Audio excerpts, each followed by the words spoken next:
What's happening, lids? How are we? Before we go into this week's absolutely brilliant episode of Have a Word, got a few things to tell you about. First of all, as of 18th of January next year, I am back on tour all day to AdamRowe.co.uk, including the M&S Bank Arena on Saturday the 18th of May. But the big stuff, if you've been a listener for a while, surely you already know about this. We have got the biggest Patreon membership in the UK for a reason, starting at just £3 a month at patreon.com/haveawordpod. What do they get, Daniel? Well, they get a Patreon exclusive, every Wednesday video and audio, which is just the lads, an hour and a half of unfiltered, unadulterated, have a word bullshit. Early access to these public episodes, and the pièce de résistance, the reason we're the biggest in the game, is the Patreon specials.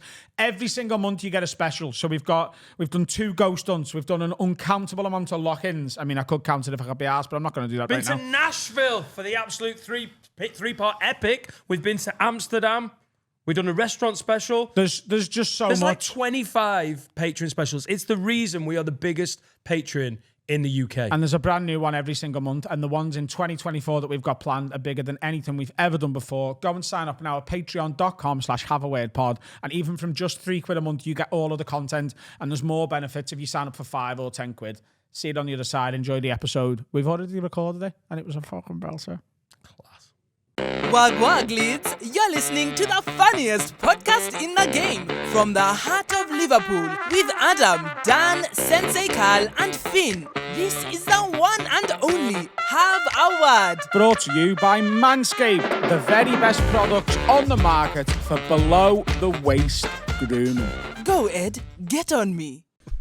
You don't have to be funny until we're rolling. And now we're rolling. Bingo. No, Adam, but we got Tommy Steve. You sure do. Boom. I'm going to get myself a standing up. Fucking sometimes you got to bring the sub in. Substitute your main player's out right now. Yeah, but we've subbed wounded in Ireland. Self wounds. Yeah. Guinness-based self wounds. Yeah, but we've subbed in so many times that we were like, we need to bring in the new big dogs. Yeah. Who are the new big dogs? Yeah. Bingo. Tommy Steve. Rough. That's what I am. The big doggeroony.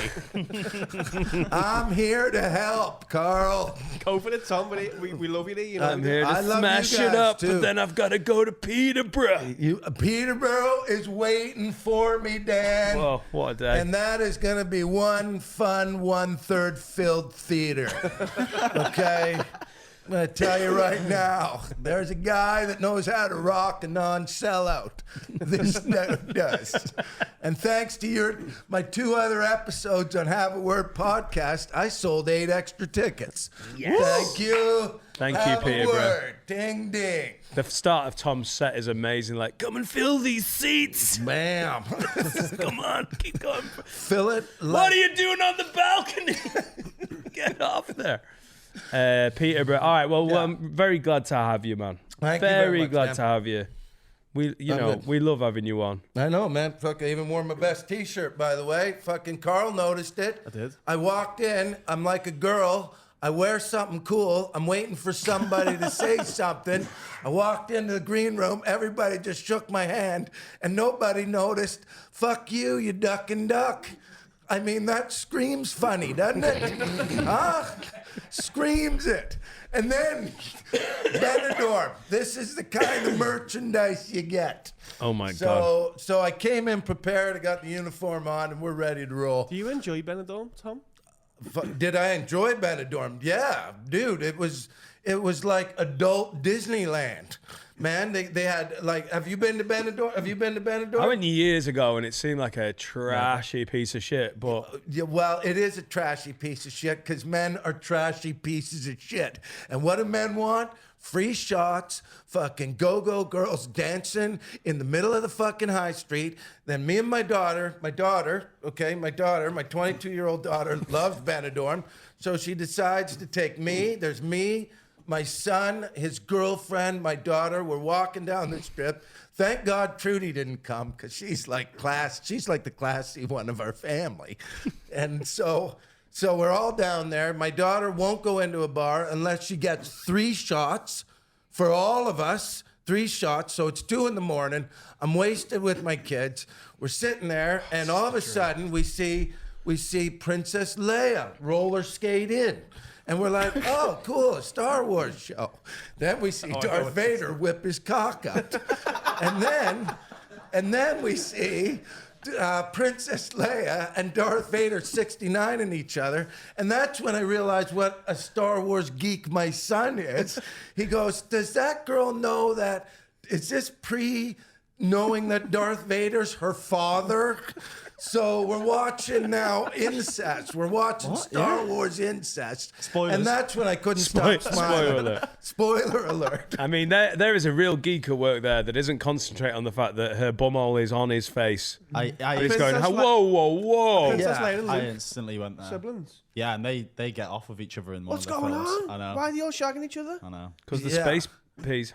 It's Benidorm. I'll tell you where you What won't a see lovely that, family Stafford. holiday. You'll see people 69 but it won't be a show. It'll be behind a bin somewhere. You know, and Centre Parks is so expensive. But when are you ever going to see sci-fi rim jobs? You know? And that's the problem with Centre Parks, isn't it? Never. You're never going to see sci-fi. We're going to Centre Parks for the weekend. Admittedly, my kids are a little younger than Tom's. He's living... Yeah, you can't get your kids He's shots. 15 years ahead of me and he's just living this, like, adult... sex holiday dream. I can't wait till me, Etta, and Jack. They're like, Daddy, should we go to Centre Parks like we did? No. It must be good, having. No. And you need to watch this film for the references. Oh no. It must be good having kids who are that age though, to have fun with, like to drink with. How old are your kids, Dan? I haven't kept in touch with your family. I haven't. It would be so weird if you did Yeah, without that'd be weird. contacting me. Next Do you scene know is- who's in my DMs? Tom Stade. Pedo hunter. Asking Just had me cornered going, came here to meet a 13-year-old girl. who are these Stade. presents from? Tom Stade. And they're Star Wars keyring. My kids are... How old are they? 6 and 2. I haven't seen them in They're years. 6'2". Yeah, they're 6'2". Laura's on growth hormone through the pregnancy. No, 6 and 2. About to be... That's just about to turn 7. So, you know, 15 years, and then potentially Benidorm's on the cards. Right. If it's still there. 7 years old, though. Is that what I heard? She's just about to turn 7. My just about- son's just like nearly 3. Wow, man. That's that. You're like knee deep in learning parenting Shit. skills. Yeah. Yes. You've just showed up to Vietnam. That's what's just happened to you. You are in the shit right now. You're like, fucking, take cover. The 3-year-old's just dropped a bomb on the fucking carpet. Yeah. You're like, And the guy in the holy really shit. fresh stuff going, Sergeant, you never call me Sergeant. Get your head down. Yeah. That's I It's truly rough. believe that, man. Fucking, I love the fact my kids are older, Dan. I could talk about them all day because they're fucking retarded. Yeah. Oh, because they're 20. Everybody's 20 at retarded. You know, and that's a word I enjoy using. I know a lot of people are gonna complain, but I don't care. We're not complaining, Tom. Unless it's illegal, shut the fuck up. Don't be retarded. Bam. Nailed it. Let's go. I need the controversy. Sells tickets. I'll take it. Yeah. Hey, that's what Frankie Boyle taught me, man. He was like, man, if you want to get famous, just be controversial, man. If you want to please people, just stay under the radar. If you want to get famous, say something fucked up, and get people's opinion on it, and boom, dropping. And then all of a sudden, you create an argument about it, you know, because there'll be people on the side of, yeah, you can say it, and then there'll be the woke little monkeys going, oh my God, that hurt my whatever. Nothing. It hurt nothing. It hurt nothing. You heard a word, and then you go about your day. Yeah, so that's what I think. But when I talk about like the kids, man, like they're 20, man. They're 20, and you can't tell them nothing. You know what I mean? You just can't tell them nothing. And who's 20 in here? Harry, you 20? They're the closest to 20. You're the closest. How old are you? Nobody's 21, Harry? 23? Yeah, God, you've look at aged him. quickly. He looks retarded. I can already tell. But he's probably a cool guy. Yeah. Because I love 20-year-olds. Because don't think I wasn't a fucking spaz when I was 20. Of course I was. Yeah, but Harry's a special case. We went to Bongo's Bingo, and after it, Heather Smalls from M People came on. Do you remember? Did Heather Smalls make it to Canada? Do you know Small- M People? You know what's funny? Moving on. Yeah. Anyway, I don't think Harry was alive when Heather Smalls was selling records. And when she came on at the end of Bongo's Bingo, we were all just on the smash. It was just a normal staff do. And Harry was at the front like a 14-year-old girl at a Taylor Swift concert. We were just so mesmerised by it, Harry. It was the cutest thing ever. I called her Heather Mills as well. Yeah. Yes! On the way home to me, you went, Oh, that's lads, you went, Finn, I touched Heather Mills' leg today. Not many people have done that. No. What are the odds? I touched it in the other room. She didn't know. That's amazing, Harry. So you had a crush on old chicks?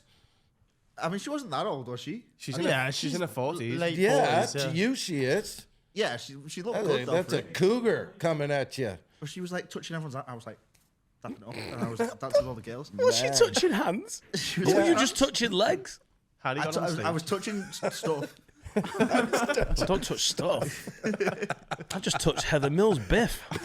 Bam. Are they cool 20-year-olds though? Are they cool 20-year-olds? They're so cool. They're so cool. I bet they were raised by me, Dan. Of course they're cool. Okay, of course cool. they're cool. We got like fucking. I mean, I love when kids get a parent like me because I'm not strict. You know what I mean? Like I can remember back in the day, like if I came home on drugs, I'd be in a lot of trouble. You know what I mean? Like everybody would be like, "Whoa, man!" Back in the day? Huh? On Saturday? Yeah, I got, but yeah. On Saturday, he got in trouble for that. Yeah, Oh, but not like from my now. parents. Yeah. Oh, I'm talking like when I was a kid. If I this was come home now. on drugs now and my kids go, I'd be like, shut the fuck up. Like, shut up. Fucking, I'm the money man, buddy. I'm your dealer. Yeah. That's like, the time I should take. Next time I roll in too late off my fucking biscuit tin, I should be like, shut up, Laura. I'm your dealer. I'm the money man. I'm the money man. What's that? What's the knife for, babe? Man, I'll give you some parenting skill. Okay. I remember the first time my son dropped LSD, man, him and his buddies. And this is always, everybody has this illusion that kids wait till they're like 20 years old. Like you think about your own childhood, the first time you did anything, okay? Like, Carl, when was the first time you drank? We'll do something easy like that. 14. 15. 14. Bingo, man. Same as these kids, right? So I remember the first time, and I'm not under any illusion that when you're living in Scotland, like that's just living there means you want to do drugs because it's cold and boring. But they all came in, and they all came in on acid and all that shit, and I knew they were, man. At 14? Yeah, well, I don't know what they were. They definitely, I don't even know what the legal age of acid is. like, I don't Guys! I don't think there is. You wait till you're 14. You can't do acid at 13. That's illegal. What are you, crazy? You're Wait gonna 6 wreck your months. life. I'll put it in your birthday cake. Happy birthday. You want to know what a real space cake is? Try this. Droppity, droppity, droppity, droppity, drop. Colin, the caterpillar keeps growing. They came in, and I swear to God, one of my biggest tactics was because I was also a little older, and I didn't like a lot of kids in my place. Do you know what I mean? Because because I was so lenient, I didn't want my place to also be a drug hut for like all the kids just to come over because Mr. Stage Cool, he'll let us do drugs. The cops would show up and I'd be like this really creepy old man. Yeah, all the kids are just downstairs doing drugs. What I used to do though, is when I got tired of them, and you'd know this, Gareth, you'd know this, I used to go down while they were doing drugs and do them with them. And then that would embarrass my son because their dad is down there and all the kids would be like not wanting to talk because this old guy's there. And then they would all scatter and leave, and I'd walk up to my gal and go, they're gone, I'm high, let's watch a movie. Boom. That is a parenting tip, by the way, from Tom Stade. It's like looking into this wonderful future. I think the kids are on drugs. I'll sort that out. Get me the drugs. Yeah. What are you doing your options for your GCSEs? What are you choosing? Wow. Oh, that's so beautiful. It is beautiful. It is, because we're living in new times, wouldn't you say? I mean, if we're talking that kind of talk, man. I mean, at 14's, I reckon 14 is an age where you don't have to. If you come down and your 8-year-olds are like racking up lines, That's a little scary, something's gone wrong, Yeah. innit? I think 14 is the point Drinking, where. yeah, for drinking. As long as Well, you... but also for For what? the opposite sex, innit? It's Oh, gonna no, be. I thought you meant like drugs. Oh, right. Yeah. He just went to pedophilia. Oh, was it? No, not for you, Dan. Actually, No, we had this 14's fine. argument too. I mean, I've given her drugs. No, like drinking and girls is like, 14, 15.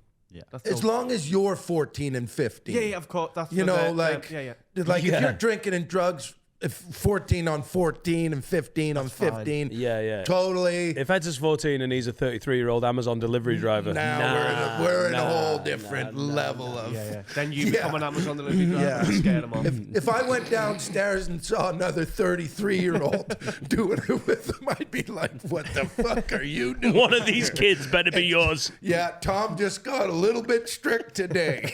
You, fucking out of here. Yeah, I man. started talking to girls and drinking in the park at 14. That was what you doing, it? I bet you were younger.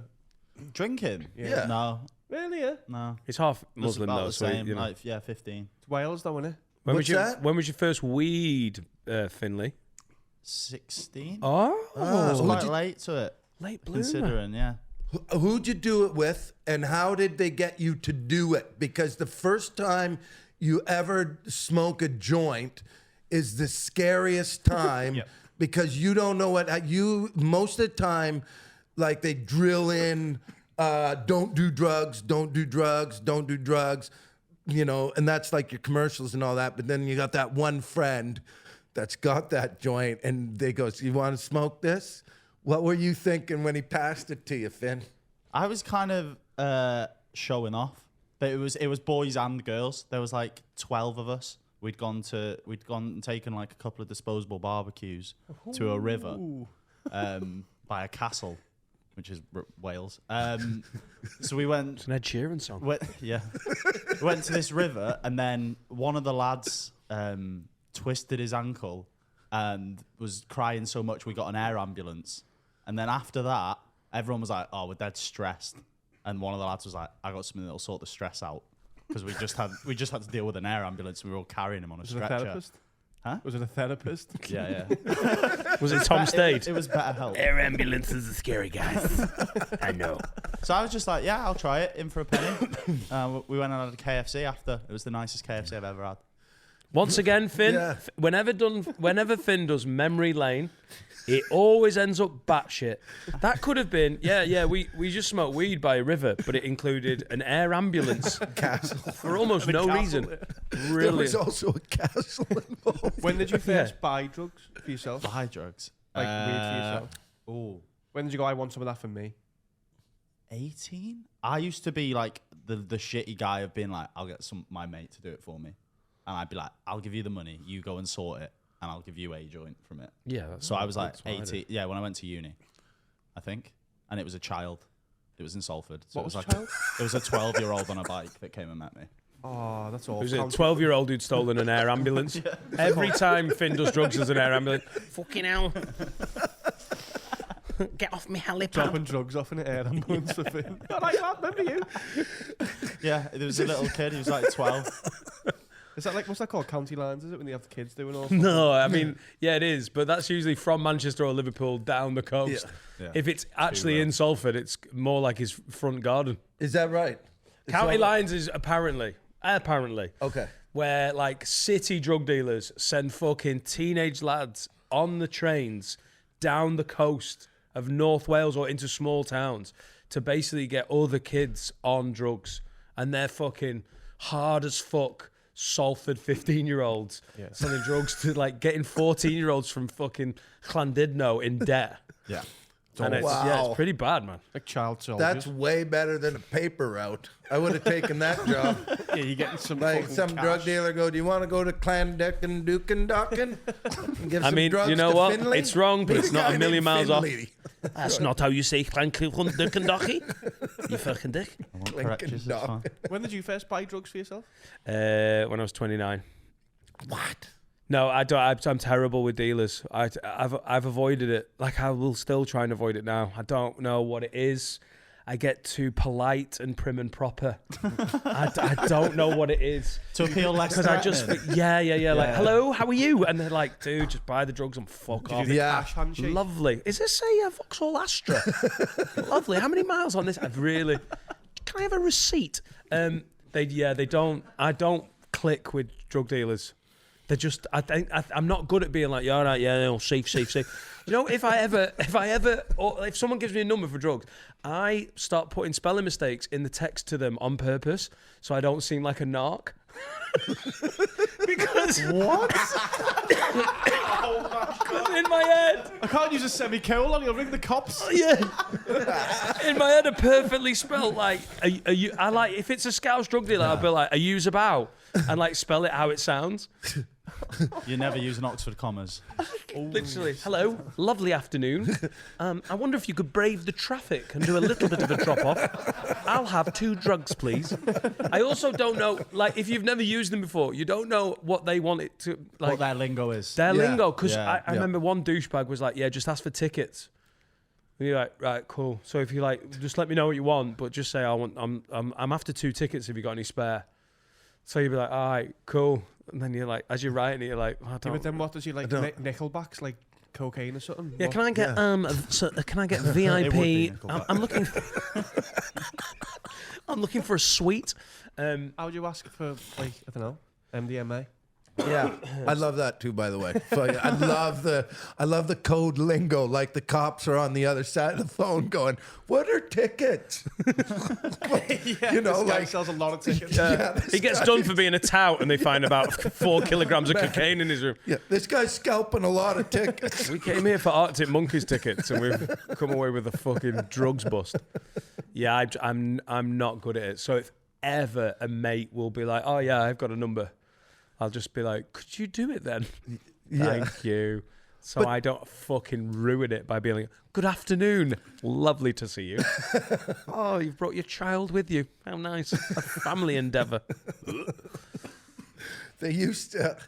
I don't think they do that much anymore, though. From what I know of the kids now, you don't really have to go under a bridge and meet. I remember Mason telling me when he used to go buy drugs, it was a guy my age, and he did have 2 kids in the back of the car. No. Oh, that happens all the Mason time. would all go because it's the front, right? Whatever the kids, and Mason would get it, and we always used to laugh at that, going, "And I'm a bad parent." So, but I don't think they do that anymore. I just think remembered you buy them something. on the internet. I've just remembered something from when you lived in Wolverhampton and I came to pick you up. It's when I lived in Nottingham. Yeah. This is fucking years ago. This is like 15 years ago. I picked you up and we were chatting away and you were like, "Oh, I've got this really cool dealer. He comes round. Yeah. He's dead friendly and everything." And I was like, I don't know if having a dealer know where you live is always the best idea, because what if they get in shit? What if they get in trouble and their only way of recuperating money is to just be like, "I tell you who's got a nice telly." Yeah. And we were driving and you were like, "So what do you do, Dan?" I was like, "I usually meet them somewhere and we do like that so they don't know where I live." And he was like, "That seems fucking sensible, Dan." Now I'm thinking about it, that does seem sensible. Sensible, but inconvenient. It's raining. It's raining. Dude, you know what they do now? Do you know what the funniest part? When they do deliver, they use a Just Eat. They put it in like Just Eat boxes. so they look like they're delivery drivers now. So because like when they show up at my door, like, man, Tom's ordering a lot of food this week. Like, boom, they put it in like whatever, Just Eat, pizza box, and all that sort of stuff. All right. To cover it up because they go to that many houses and all that sort of stuff. And I thought when I first saw that, I was like, wow, that's actually. Like, you know, like that felt like the right move. If you are going to be a drug mule to go and do that. Yeah, Deliveroo, you bet. And I'm like, how come we didn't do that? How come it took that long to figure that out? I feel that's the drug equivalent of luggage than wheels on luggage. You know what I mean? Like, Which came in very late, by the way. yeah. Yeah, loads later than you think. Isn't it? When do you think that came in, Dan? Wheels on luggage? 1998. Oh, Stop fucking it. ruined that, haven't you? Stop it. No way, man. No, all right, what he wants me to say. 1873. No, 1972. 1972. You did the thing that all women do when they go, go on, guess how much I spent on this outfit. And then you go, I don't know, 24 quid. And they're like, fuck you. You're meant to say 3 grand. And then I say 75. Wow. Yeah. Well, it's 1972. Before that, people had big arms. Yeah, just carrying them. Yeah, And yeah, the wheel was invented. yeah. Thanks to the wheels, now everybody's fat. Great. Thanks. I like the one you get for Common the sense. kids, like a roller trunky thing. They're like, sit on it. yeah, they sit on it and Yeah. you just waz them round and then hope for a slight hill and just fucking let them go. But nothing Brilliant. fits in the suitcase, does it? You are? Nothing fits inside them It's suitcases. a token suitcase Yeah. for like toys and stuff. Yeah. It's all good. My Going through gal, airports, fuck that. my gal just bought because she bought like we just started this tour. She got a big duffel bag, but didn't have wheels on it. So she bought like an extra thing to put wheels on it. Do you know what I mean? Like you can buy now little accessories, Right, yeah. in case you're dumb enough To buy a bag that doesn't have wheels. doesn't have wheels. I'm like going, You can cut out the middleman with that kind of yeah, you can. And that's sometimes I go, well, if you were a man, I'd probably say something. But because you're the woman I love and I want to fuck you every night, I'll go, that's a smart idea you just done there. Smart idea for flying, by the way. Buy a duffel bag. I've got a big North Face one. It's the size of a suitcase, but it's got back straps on it. So I just wear that on the plane. So I get 2 suitcases. How big is it? How big are we talking? It's a very large bag. Like, can we with fit backpack hockey straps. equipment in it? If anyone was asked, they'd be like, "Dude, you've got a cricket bag on your back." But it does what I've been through many an airport with No it. one checks. No one It's cares. at least 25 liters, that bag. What? Minimum. No, I think it's 35. Oh, it's a large bag. How do you get that on there, Carl? How does that? How do you fit that in the little, like when they go, how big's your bag? Can you try and fit this in your little newspaper, To whatever? avoid it, you get priority, so you've already checked in before you get there, so you don't have to see no people. You just walk on the plane. No one cares. You get an extra bag for free. Don't pay for bags. Just do that. Okay. Are we doing that this weekend, by the way? I'm doing that this weekend, yeah. You don't pay for bags. Just walk on the plane with your bags. Nobody cares. The staff there don't give a fuck.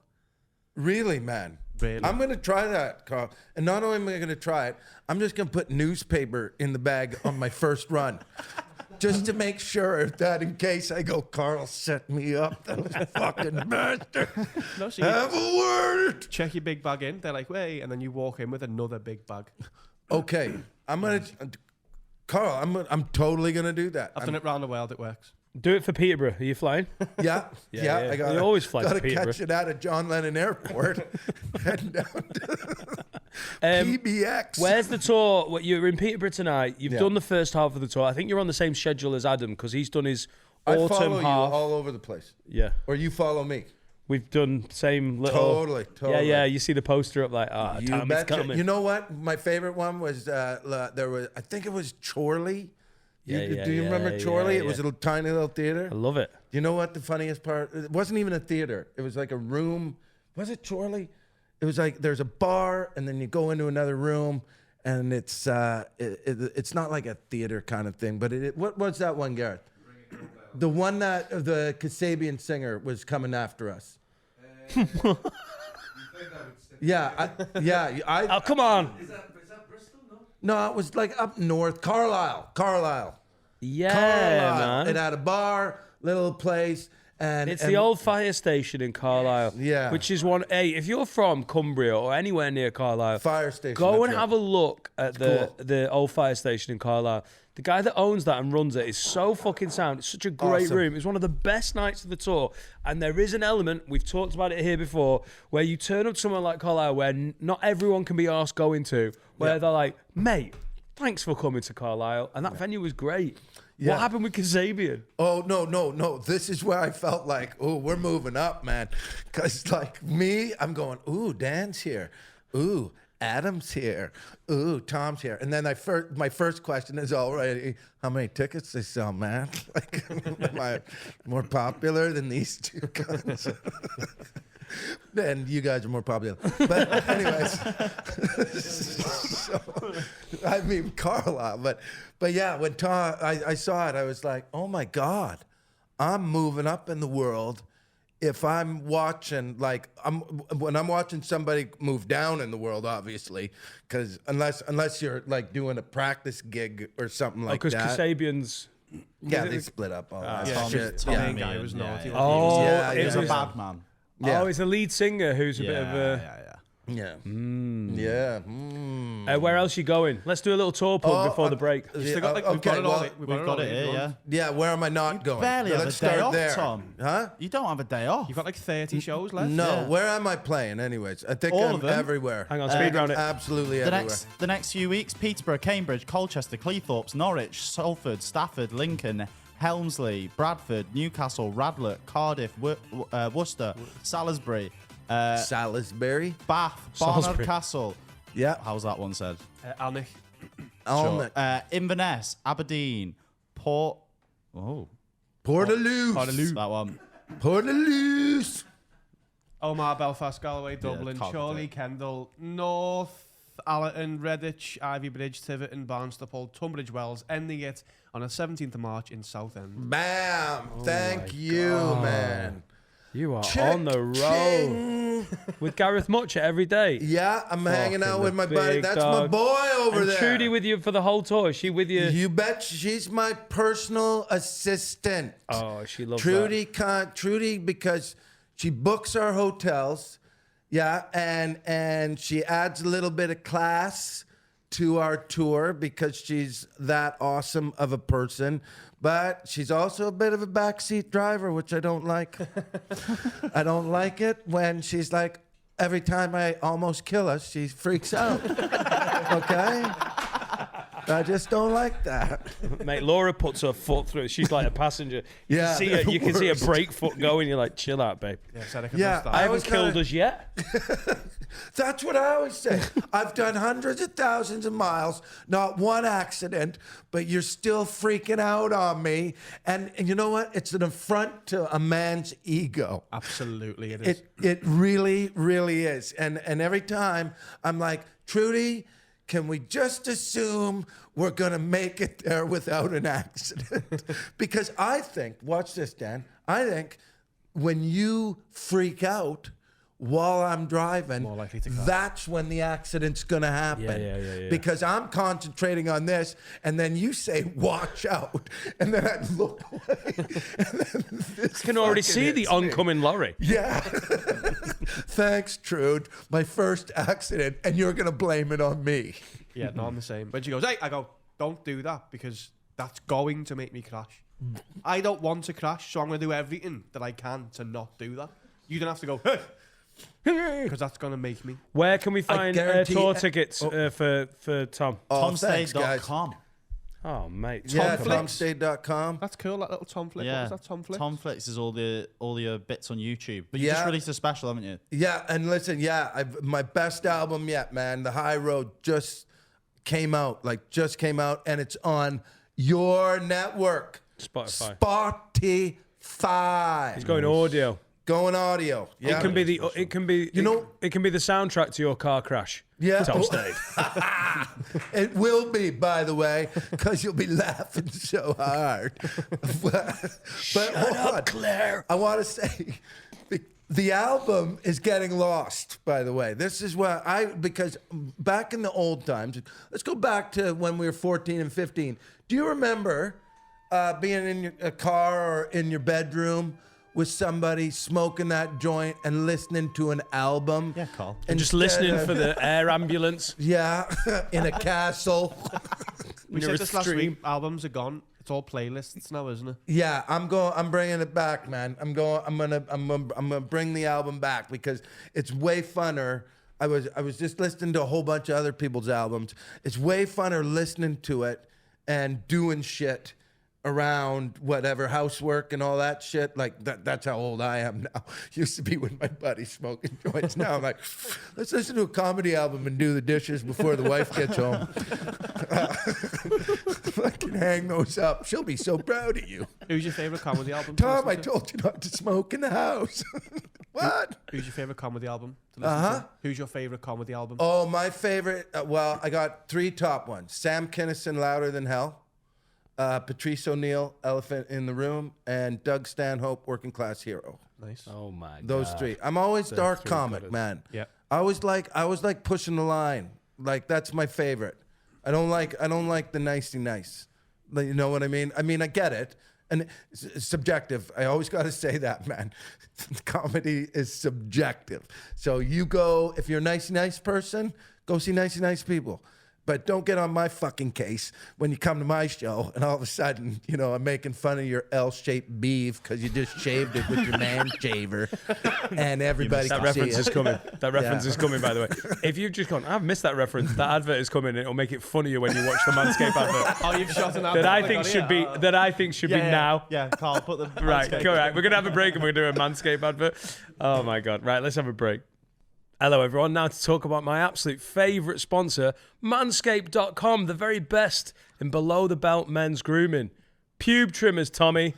Love them, man. And you know what? I'm from the 90s, you know, when we didn't have these kind of things, and a lot of pubes got caught in teeth. But now, I Yeah. just have a nice strip, and we're gone. Oh, are you a shaver? Are you course I am. Oh my God! Of course I am. You need to try Manscaped because it is the best shit. The Better also. than a Bic razor. Oh I'll tell you my that. God, those days, those raw dogging days are over, my friend. Thank God for that, Dan. Do you know what though? I swear to Sometimes God. in the shower, I'll put a wet shave on my bumhole, you know, just to get that little bit of bum hair. No? Nice. But for everything else, it's manscaped.com. Bam. The lawnmower now 5.0. What a bit of fucking kit. You've got a nice strip. I bet it would be nicer with this. I'm already excited. And Put your it missus down. is here. This can be used on all sorts. Honestly, wives, girlfriends, I neighbors, could do pets. it. Are you saying that I could take my wife's beautiful triangle and turn that into a nice L-shaped little thing? You can make all sorts of little shapes. L, not little L, not capital L. Nobody wants that shape. But if you wanted to, you could do it. That would be so mental. Yeah. If your wife's pubes were capital L. Okay, Tommy, you're going to the right there. Yeah. L for you're gonna love this. So that's manscaped.com. Use code WORD20 for 20% off all the products, and there's amazing stuff. Stop buying men shit. Give them amazing pube trimmers. And there's free shipping as well. So that's manscaped.com. Use code WORD20. Or you can use code L for love. You probably won't get a discount, but people at the store will laugh. And here we are in the second section with old Thomas STADE. And we've got little Finley Cupboard Love, Hello. the air ambulance himself. We've got some correspondence. We've got some correspondence. Carl, do you want to kick us off with your little... we've got some... Question? Oh, shit. We've got what? Some... Question? Just how many... Questions? We've only got one, so it's just One. One question? Question?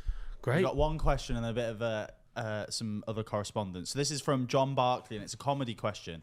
Hi, lids. Are there any unwritten rules among stand-ups or things that are frowned upon in the industry? And have you seen any of these comics break the? Have you seen any comics break these rules? Yeah, you're not Are allowed to there- finger. You're not allowed to finger another comedian. Well, that's also up for debate. I mean, you don't Without want to, their like, if it's permission. me and Dan, you came and said, Tom, do you want me to finger you?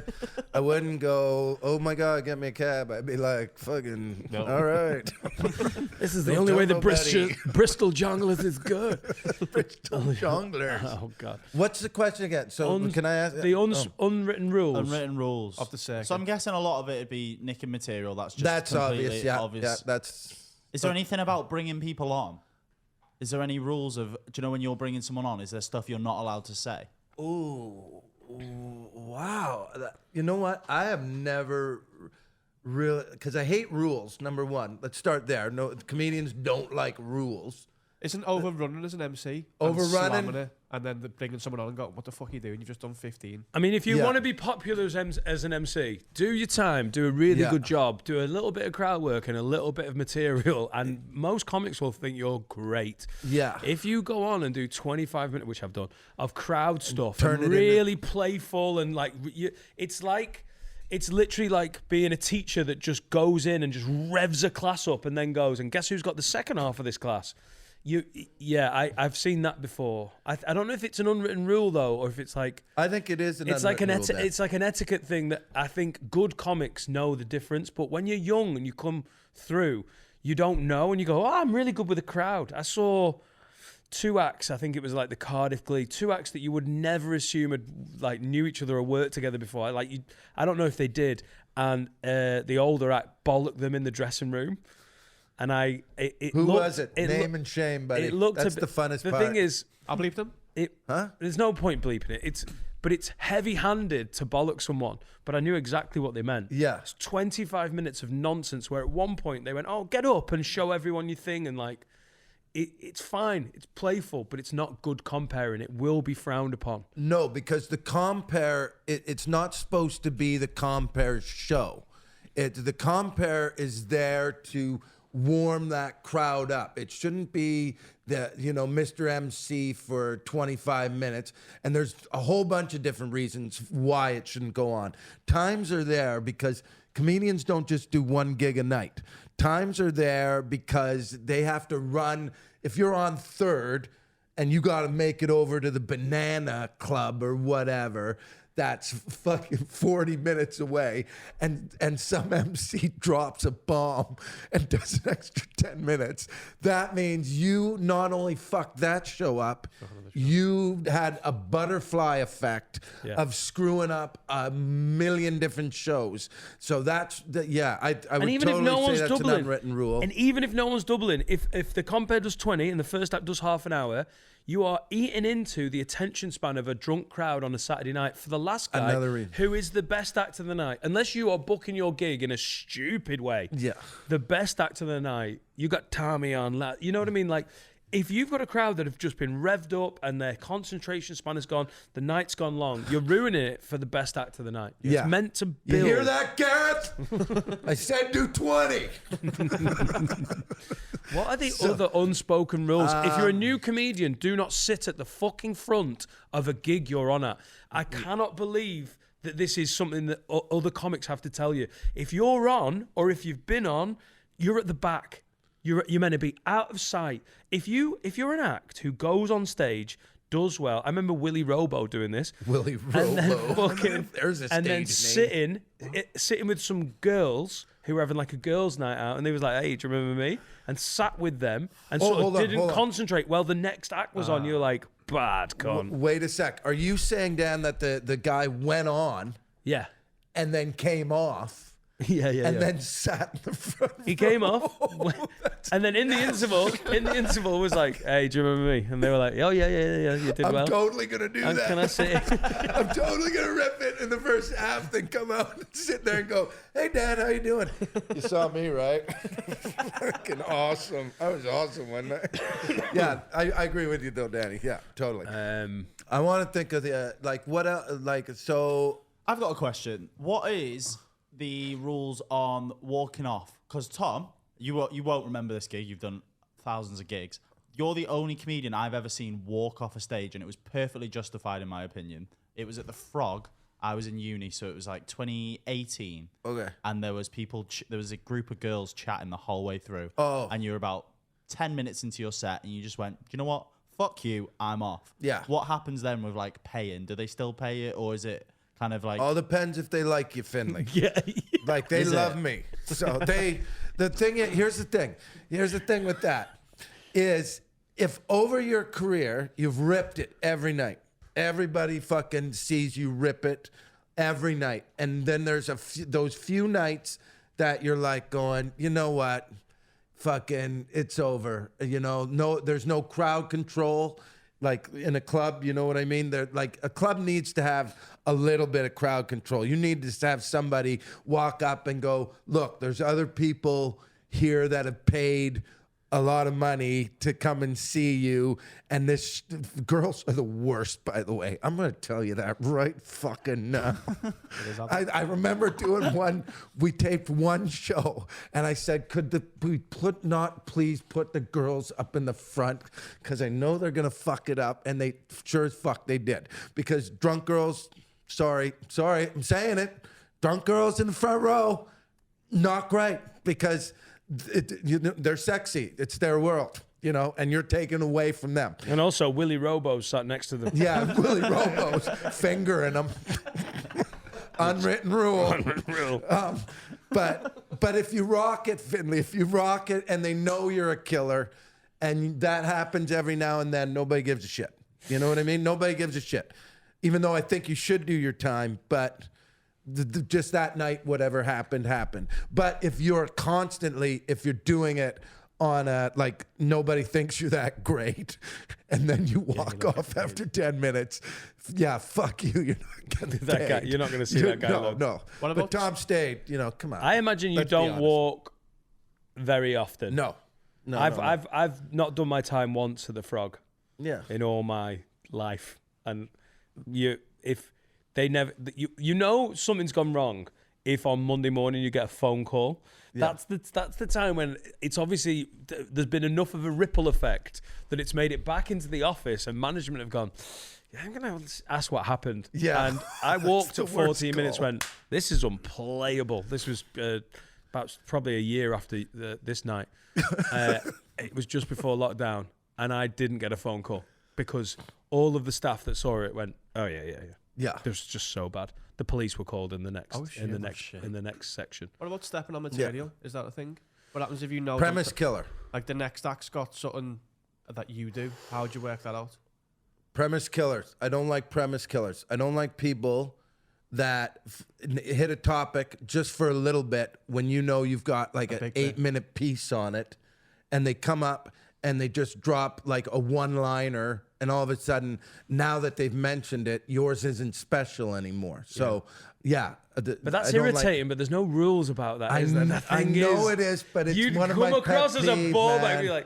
like the most likable, chilled out comic turns up and goes, "You killed a premise there." Yeah, man. Hey Willie, go back to fingering. Yeah, but would you never say don't do something about this before just because I've got a big bit, so just don't. Apparently they used to back in the day. There are too many comics doing too many things now. I don't think you can police that anymore. I think you can say don't do that material if you're on your own tour.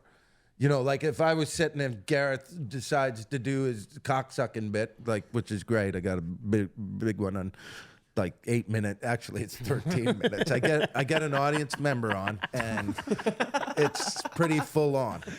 Okay, it's full on.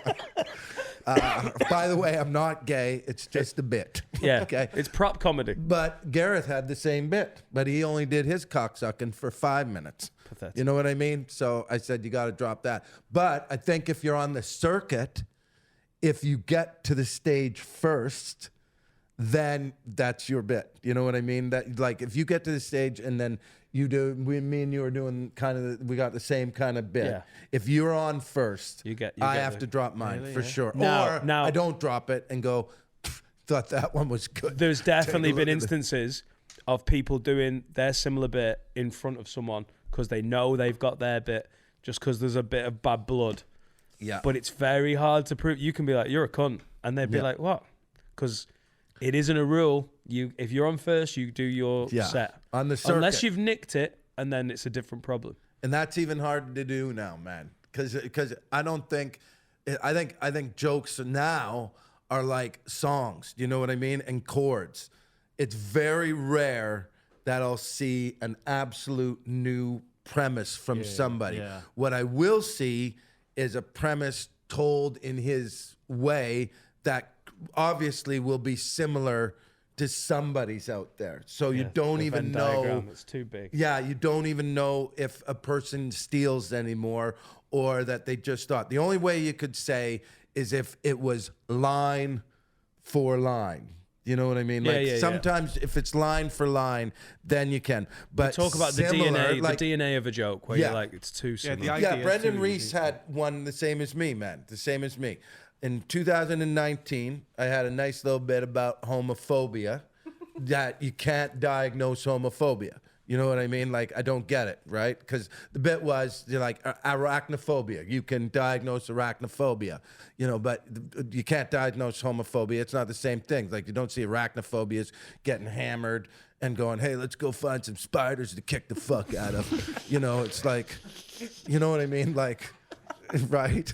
Whereas homophobia, they're like, that's like you're terrified of spiders, but homophobia is the other way. You don't sit there and go, you know, there's one over there. Put a glass on him and get him out of my house. Oh my God, he's dancing, right? And you know, and Brendan Reese had kind of the same thing. Hi, Brendan. But mine was in 2019, and he wouldn't have known that.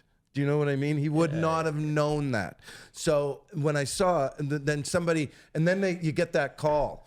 You get that call that somebody, hey, do you know that this guy? And I'm like, dude, I don't even acknowledge that anymore because it's just too vast now. You know, and the other thing is, Carl, like audience members don't care. Only you care. You know, like only you give a shit. Right? And a few bitchy comics. Yeah.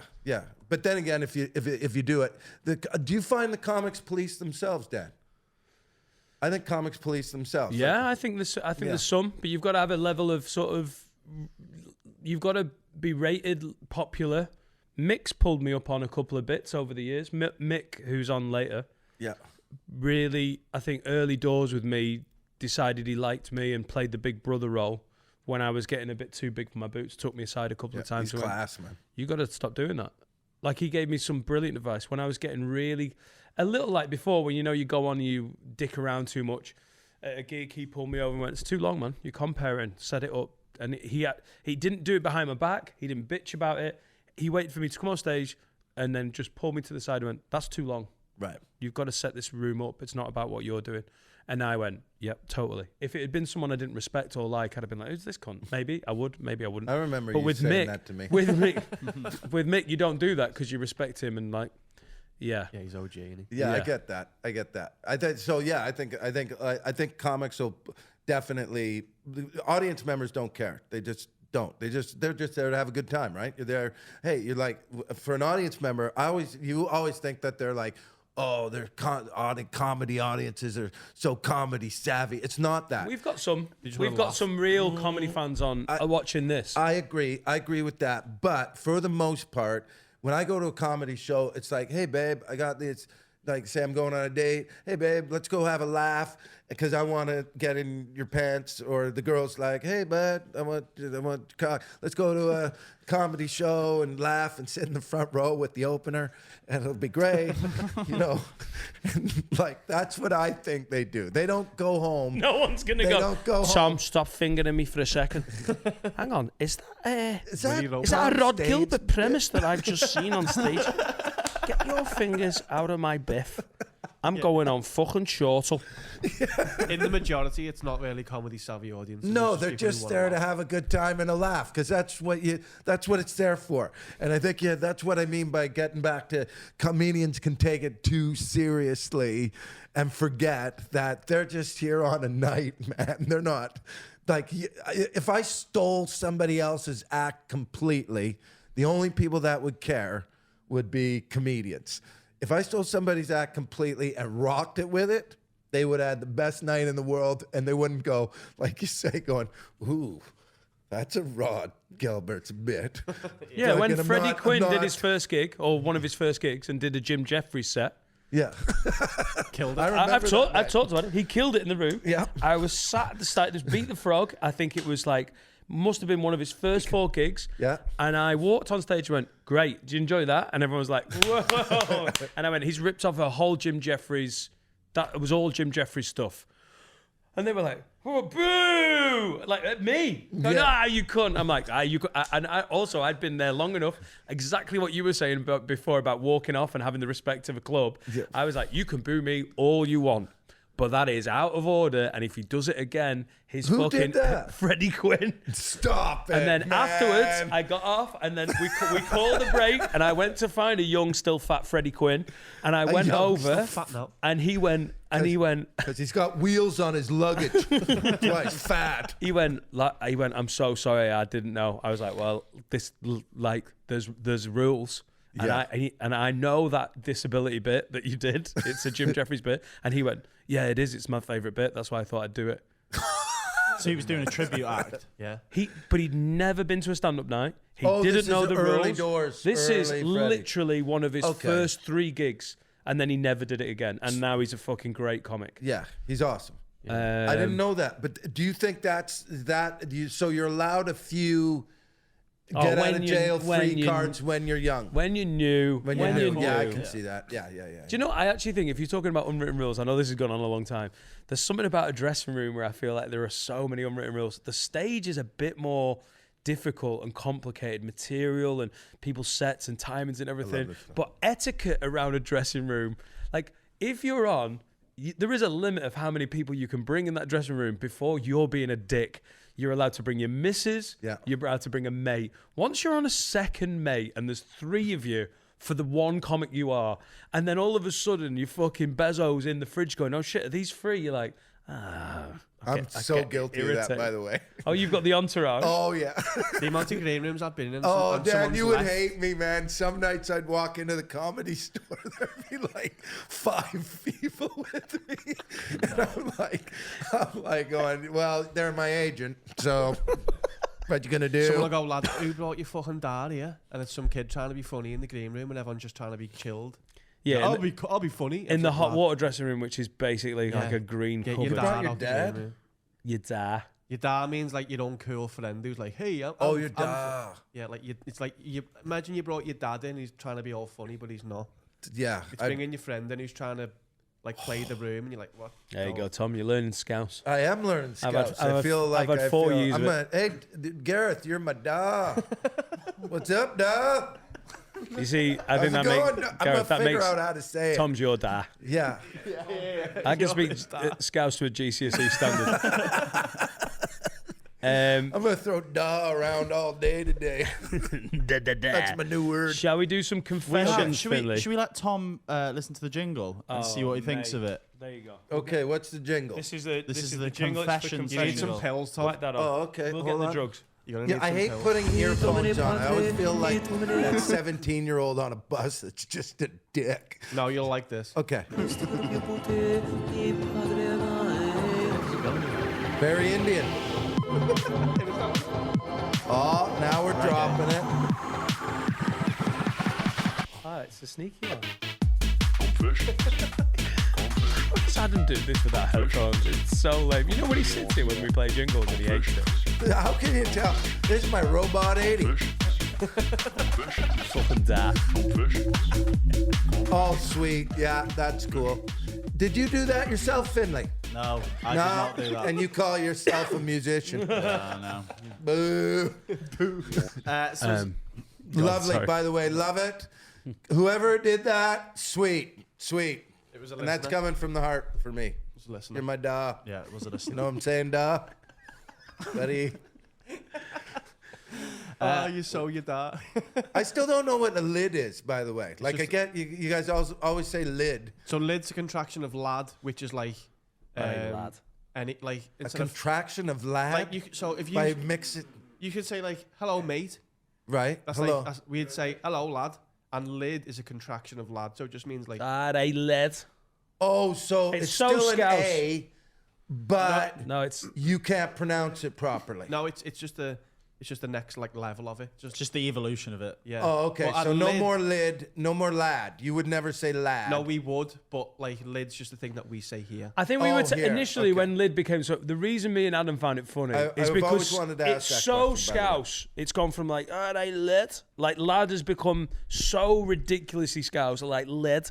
But I don't think any self-respecting Scouser is going around, all right, lit, like in real life. No, we'd say it's happening, lad. But You're right. we What's think, up, lads? Yeah. Adam called one of his one-man shows Lidin La Vida Loca.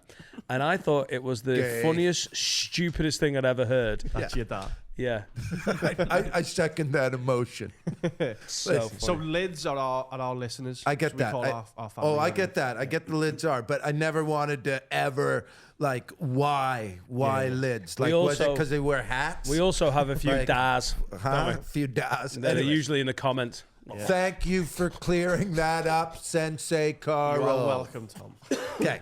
Right, we've got a confession. 'Kay. Keep anonymous, please, for the sake of my life. If my brother sees this, he'll kill me because he loves grandma.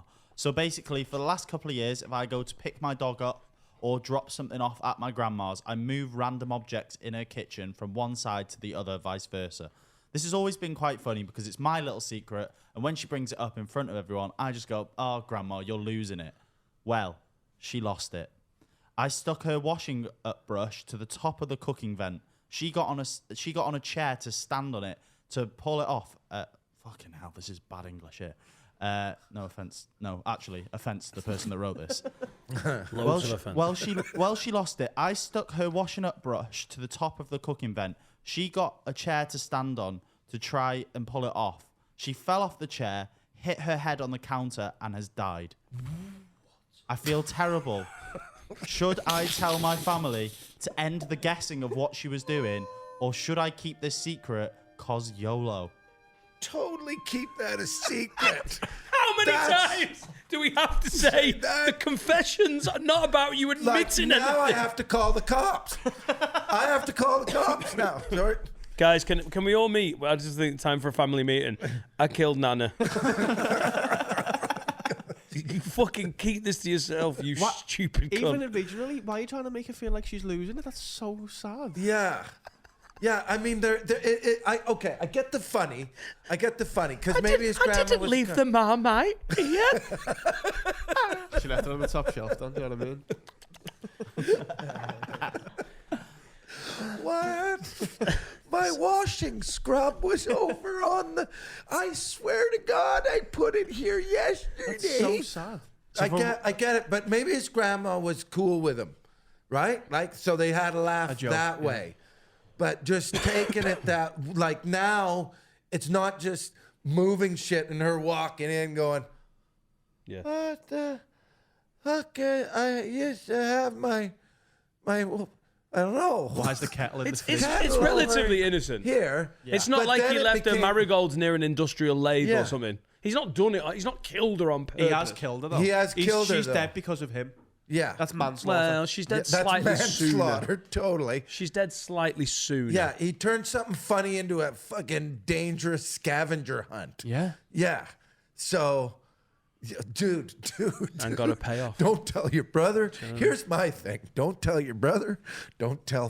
When they bring it up in a family meeting, go, I need to go to the toilet right now because I don't want anyone to see my sadness. He said they're guessing about what she was doing.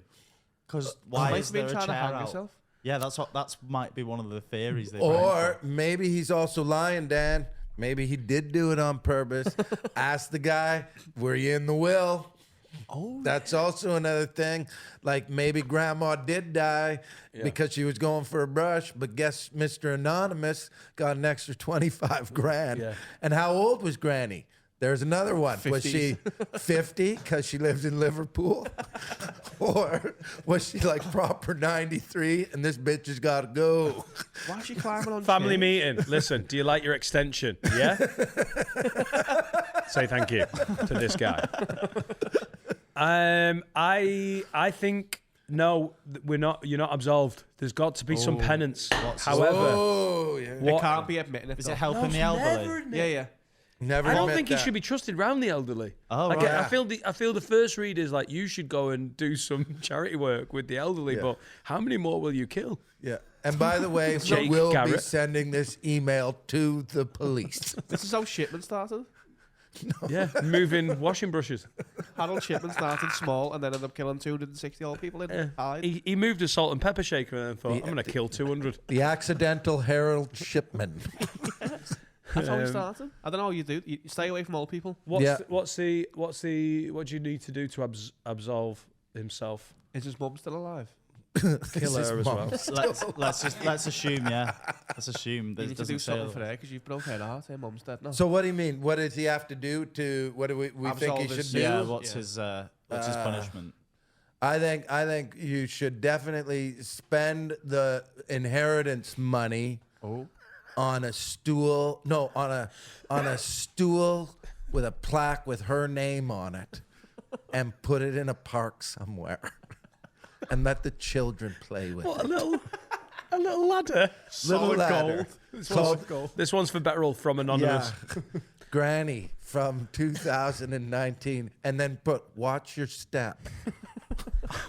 Wouldn't it be amazing if the thing that killed someone was always the thing that you made as a little monument to them? I've just got this little ice patch. It killed my nana one winter. The gold lorry. Got a speedboat for Kirsty McCall. Diamond encrusted Penance. What's this little tunnel monument you've got here? It's for Diana. Oh God. A big jacuzzi for Matthew Perry. Well, I know the dead people. Yeah. No, you're not absolved. But I can't think of any. I think any money he makes from this, he needs to spend on his mum. Yeah. Right. Bingo. Is it her mum? Or maybe his dad. That could be his dad's mum. Memory foam floor. Nice That'd one. be great in a kitchen. Yeah. Yes. Yeah. No, she banged it on the side though, didn't she? Memory foam kitchen. Well, Memory how did she foam's fall? kitchen too? sides.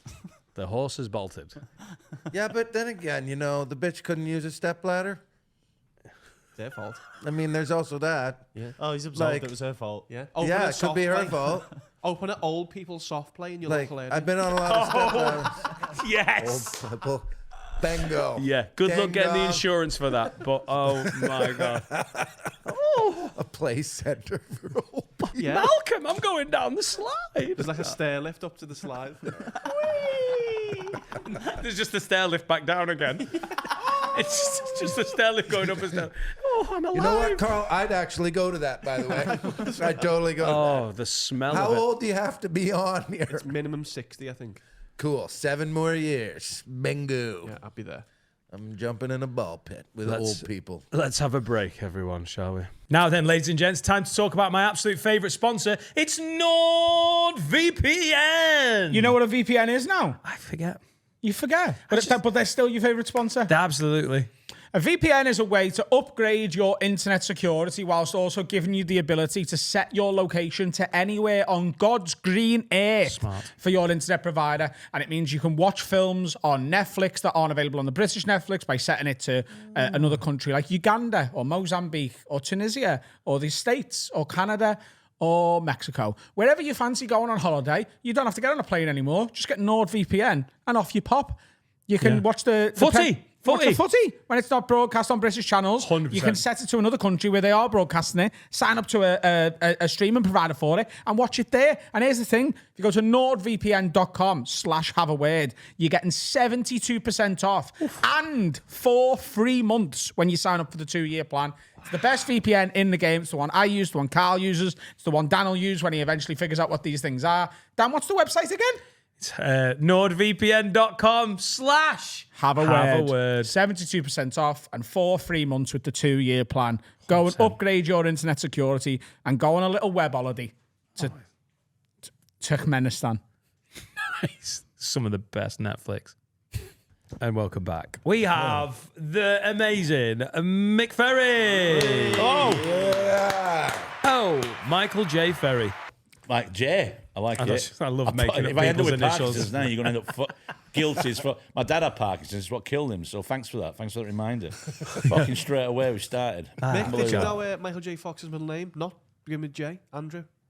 Hey? A little bit of a fact for you. Michael J. Fox's You middle didn't give me a name. chance to answer that. Yeah. You just, Oh, I you'd be said- a shit quiz I host. said, did you know? Yeah, but before I could say anything, you went, not J. Andrew. Andrew. That's shit. You won a quiz. pub quiz the other night, didn't you? I run pub quizzes, yeah. I do a thing too. called King Quiz. And I do it as Elvis. It's me being Elvis, being a quiz host. I'm going to assume that's later Elvis. Yeah, it's in fact. Not even It's, like, in fact, it's not even. I couldn't even do fat Elvis because I'm too fat for the fucking fat Elvis. So what I've had to do is Hawaiian Elvis with a big Hawaiian shirt and a garland. So I'll do Hawaiian Elvis. Nice. So nobody knows the difference. Is it Elvis themed or is it just a random your Elvis? I've just decided to call it King Quiz, and I thought it'd be funny just to do it as Elvis. and it is funny. Well, it works. Totally funny.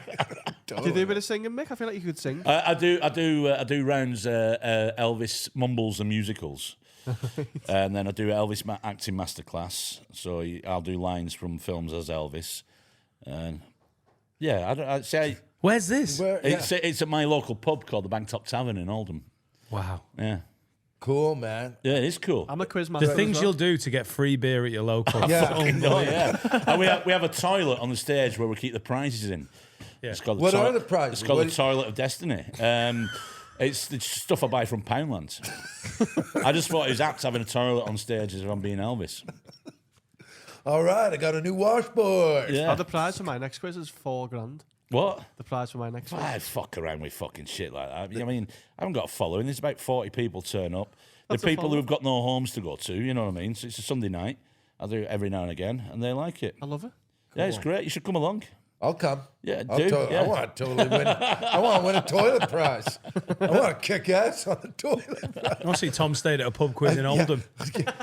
We've had a couple so far, and we do the final round to get the big prizes or the rest of the prizes.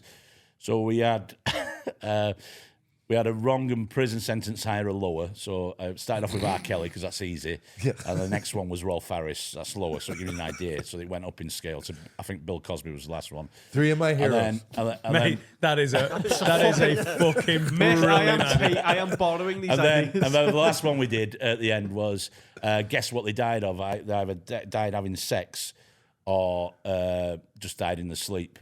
So that was a great one. So you could put random pictures in. Sex or sleep? So, yeah, they died in the sleep. So I put pictures like the Queen in and Philip, and so you just make up what Prince Philip died of. He choked on one of Lizzie's breasts.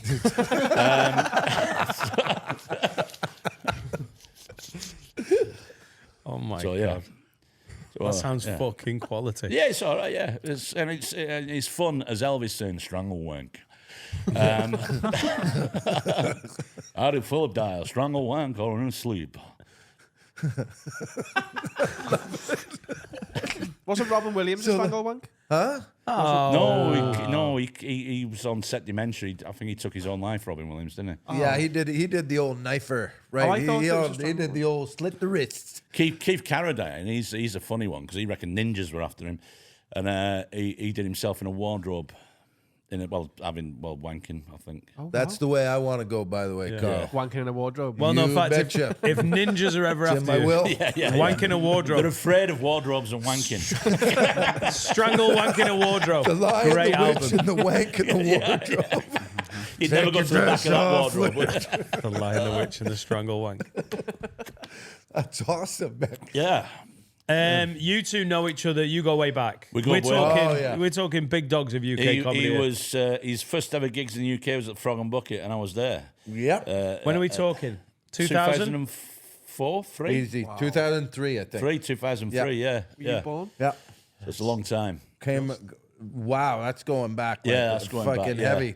And he only did 10 minutes the first night because he came off. He says, I didn't know how long I was supposed to do. I go, well, it's normally 20. He goes, okay. And then he makes up for it the night after by doing half an hour. I was like, no, that's not how it works. You just pissed off everybody now. You've got a sordid history of timings at the Frog here, Tom. Yeah, I do, man.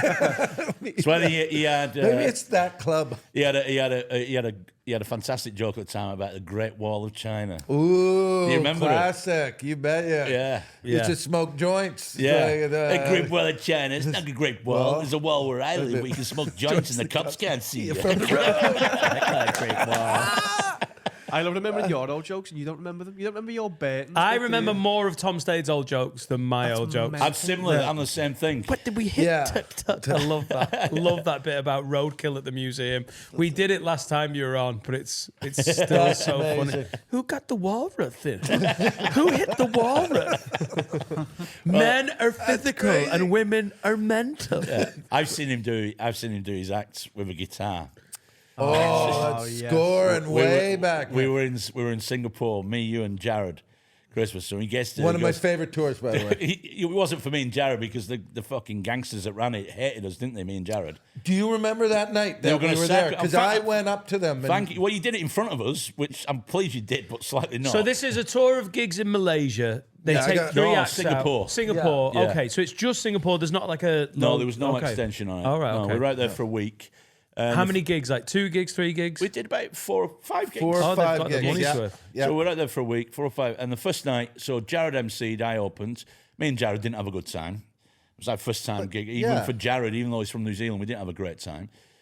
Tom went on the end and ripped it because he's Tom, but he didn't have his guitar then because the tour was going to get much better. And then the guys who ran it were called John and Kerry, I think, and one of them been on the phone to Christian Knowles saying, this fucking last geezer better be fucking good because these two have just been shot. I'm going to put them on a fucking plane and send them home.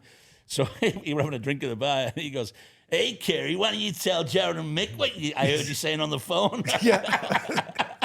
I called them up on it because I fucking hate that, man. I hate the promoters when they're talking behind your back and all that shit. I'm like, why don't you say it to their face, man? But after we said it, everything was fucking cool, man. It was good. After we dropped that bomb on those two guys, it was like, because anytime they do that, they're all cool when they're saying it behind your back, man. But as soon as they say it to your face, and as soon as we did that, that was amazing. Yeah, I know then, it was, but then they loved you guys. But me and man. Jared were crestfallen. We're like, oh, fuck. Yeah, no So, one so wants the to- night after IMC, Jared opened, it seemed to work. Yeah. But that was a day he'd been, I'm going to get myself a guitar. Why are you getting a guitar? So I thought he was going to have comedy songs. He didn't. He knows about 3 chords, if that. 2.5 chords. I'm about as good as Finley is. 2.5 chords. And he's going on that, going, ding, ding, ding. Went to a museum in the UK, man.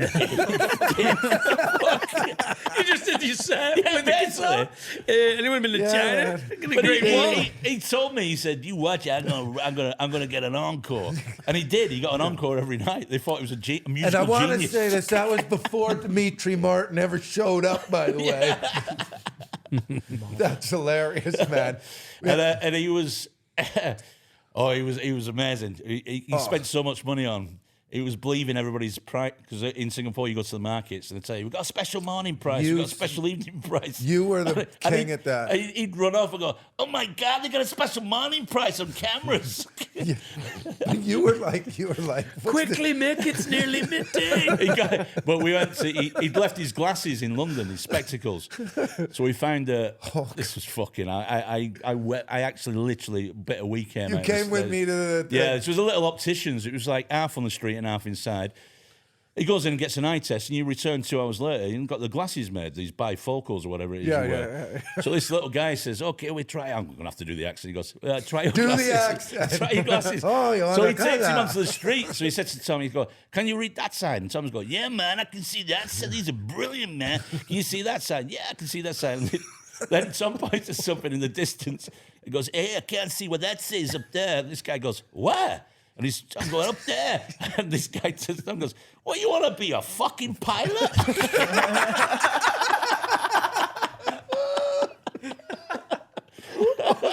Holy, I remember that. I remember us walking through that market, Mick. The fucking Christ, man. Remember the shittest snake charmer? Oh. We thought we were going to get a dancing snake. It was just a fucking snake in a box. And he's going, "This is shit, man." It's not even dancing. Exactly, that's what he's doing. Just us every night going to some little market having soup with an animal. You didn't even know what's in there. Like every time you go to the foreign countries, right? Yeah. You go to find the foreign cuisine and all that. But me and Mick were, because you go to Singapore, you're up till what? Like you never get to bed till No, like not 3 or really. 4 in the No. morning.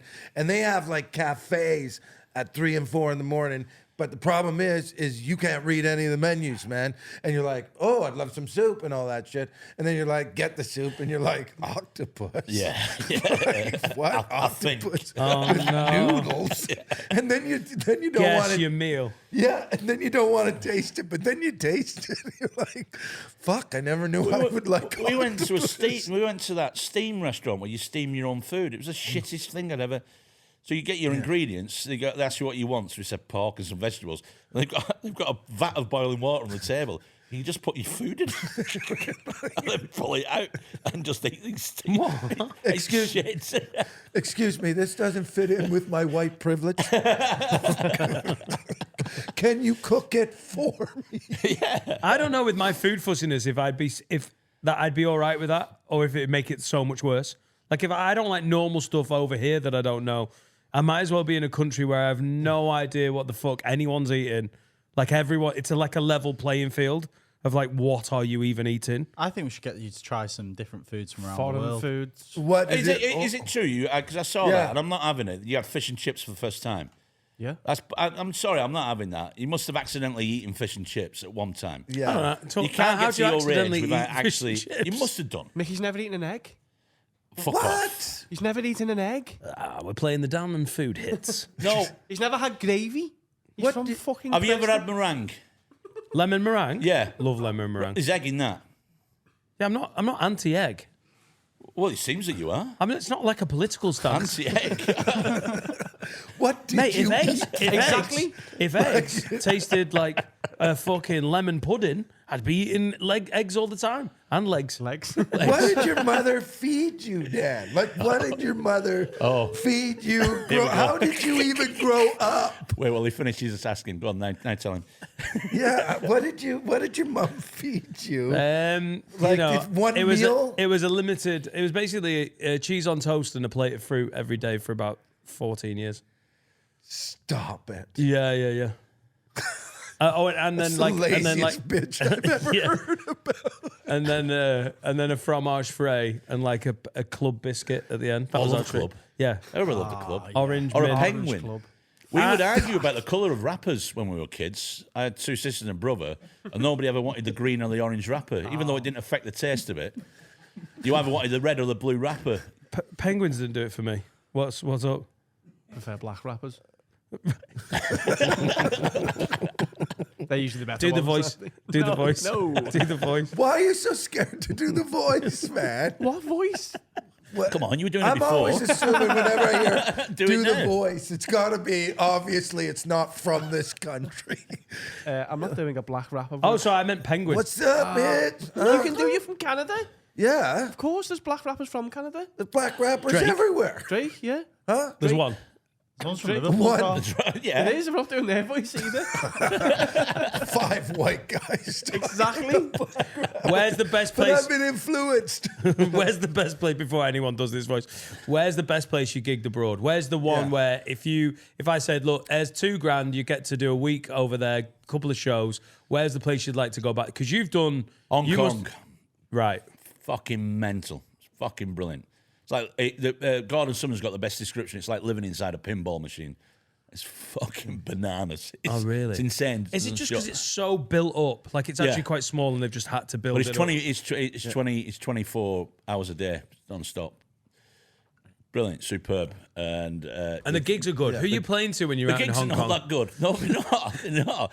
They're a lot just of them playing are to loads of Chinese a lot of them are opticians. expats, but they've got good jobs, so they're looking down on you anyway. Yeah, don't be. What you think the Chinese people are coming in to listen to Mick Ferry? Mick's like, and I just became a grandpa. Yeah, exactly.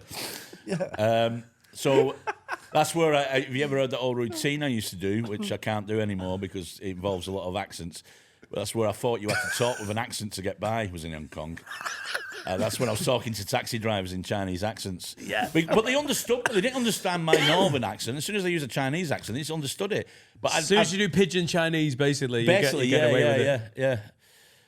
Yeah, people are pretty hard up on the accent thing, man.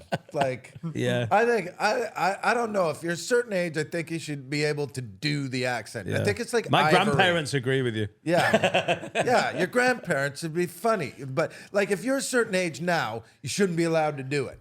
But if you're like mine and Mick's age, Oh, really? yeah, Oh, yeah, so we should probably be. because What a it's, great guy. That yeah, is. I think it's like I properly believe it's like Ivory. There are like like if you buy Ivory before a certain time, 1940s, it's legal. 40s. But if you buy Ivory now, so if you grow up now, you should know better. 1947. Not to do it. But if you're the like me, and 1973 ignorant- date of birth cut off. Yeah. But that's nonsense. Somebody goes, "Hey, Tom, you've been racist." Nah. I can't. I'm too old. It's called being funny. It's not racist. I'll show you racist. Yeah, we're reporting a hate crime. Yeah. The cops going, "How old is a person shouting these profanities?" I think he's in his 50s. There's nothing we can do. It's not a hate crime. He's trying to be funny. I was telling these guys about the Chinese karaoke that we used to go to in Manchester in with Charlie's. Fucking Yeah, hell, man. I forgot the brought- name the other day, and they just didn't believe me. And you will back me up on this because we were all we went there, and we always got in because we Dave, the owner of the Frog, knew the guys that ran it, and they were always so friendly. But it wasn't just like the sort of British punters at a Chinese karaoke. It was pretty much half and half. Yeah. But it wasn't like, oh, now there's some Chinese dude that works in a restaurant around the corner getting up to do Wonderwall. They did a Chinese song. We all stood there and went, great. Yeah. No one laughed because we were like, they're probably triads.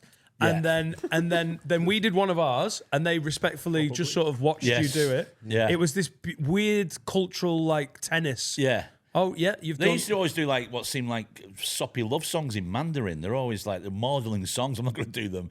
But I'm from do you remember 1970. Give me the hit list. Remember they used to play that weird card game? There'd be piles of £50 notes on a table, and each game used to last about 2 seconds. And then somebody'd scream because he'd won, and so somebody'd cry because he'd lost. What was that? They used to play this weird card game, and money used to be out on the tables. But you remember they used to have lock-ins there, and they'd bring out this ashtray so you could smoke. Yeah, we went there so many times, man. Yeah. I love it. Yeah. That was a time when about 6:30 in the morning, the guy's coming around, he's going, "No more singing, please, no more singing." That's enough. Will Hutchby's been in the storm in Ireland, hasn't he? He's out there. He's out there with Adam now. Is it bad over there? The storm basically hit the west coast of Ireland hardest. Well, and 'cause it comes Will's in from trying the to get Atlantic. over. Will's trying to get over to the island to film some. He's doing a documentary over there that sounds amazing. Apparently, the guy who ran the ferry was like, "Why the fuck would you want to be going over there in fucking January?" And so it just didn't happen. The storm hit as they were trying to barter with fishermen to get them over to this island, and it hit really badly. And so the power got knocked out as they were in a pub. So they just closed the pub. There's no power, but the gas was still on, so the Guinness was still going.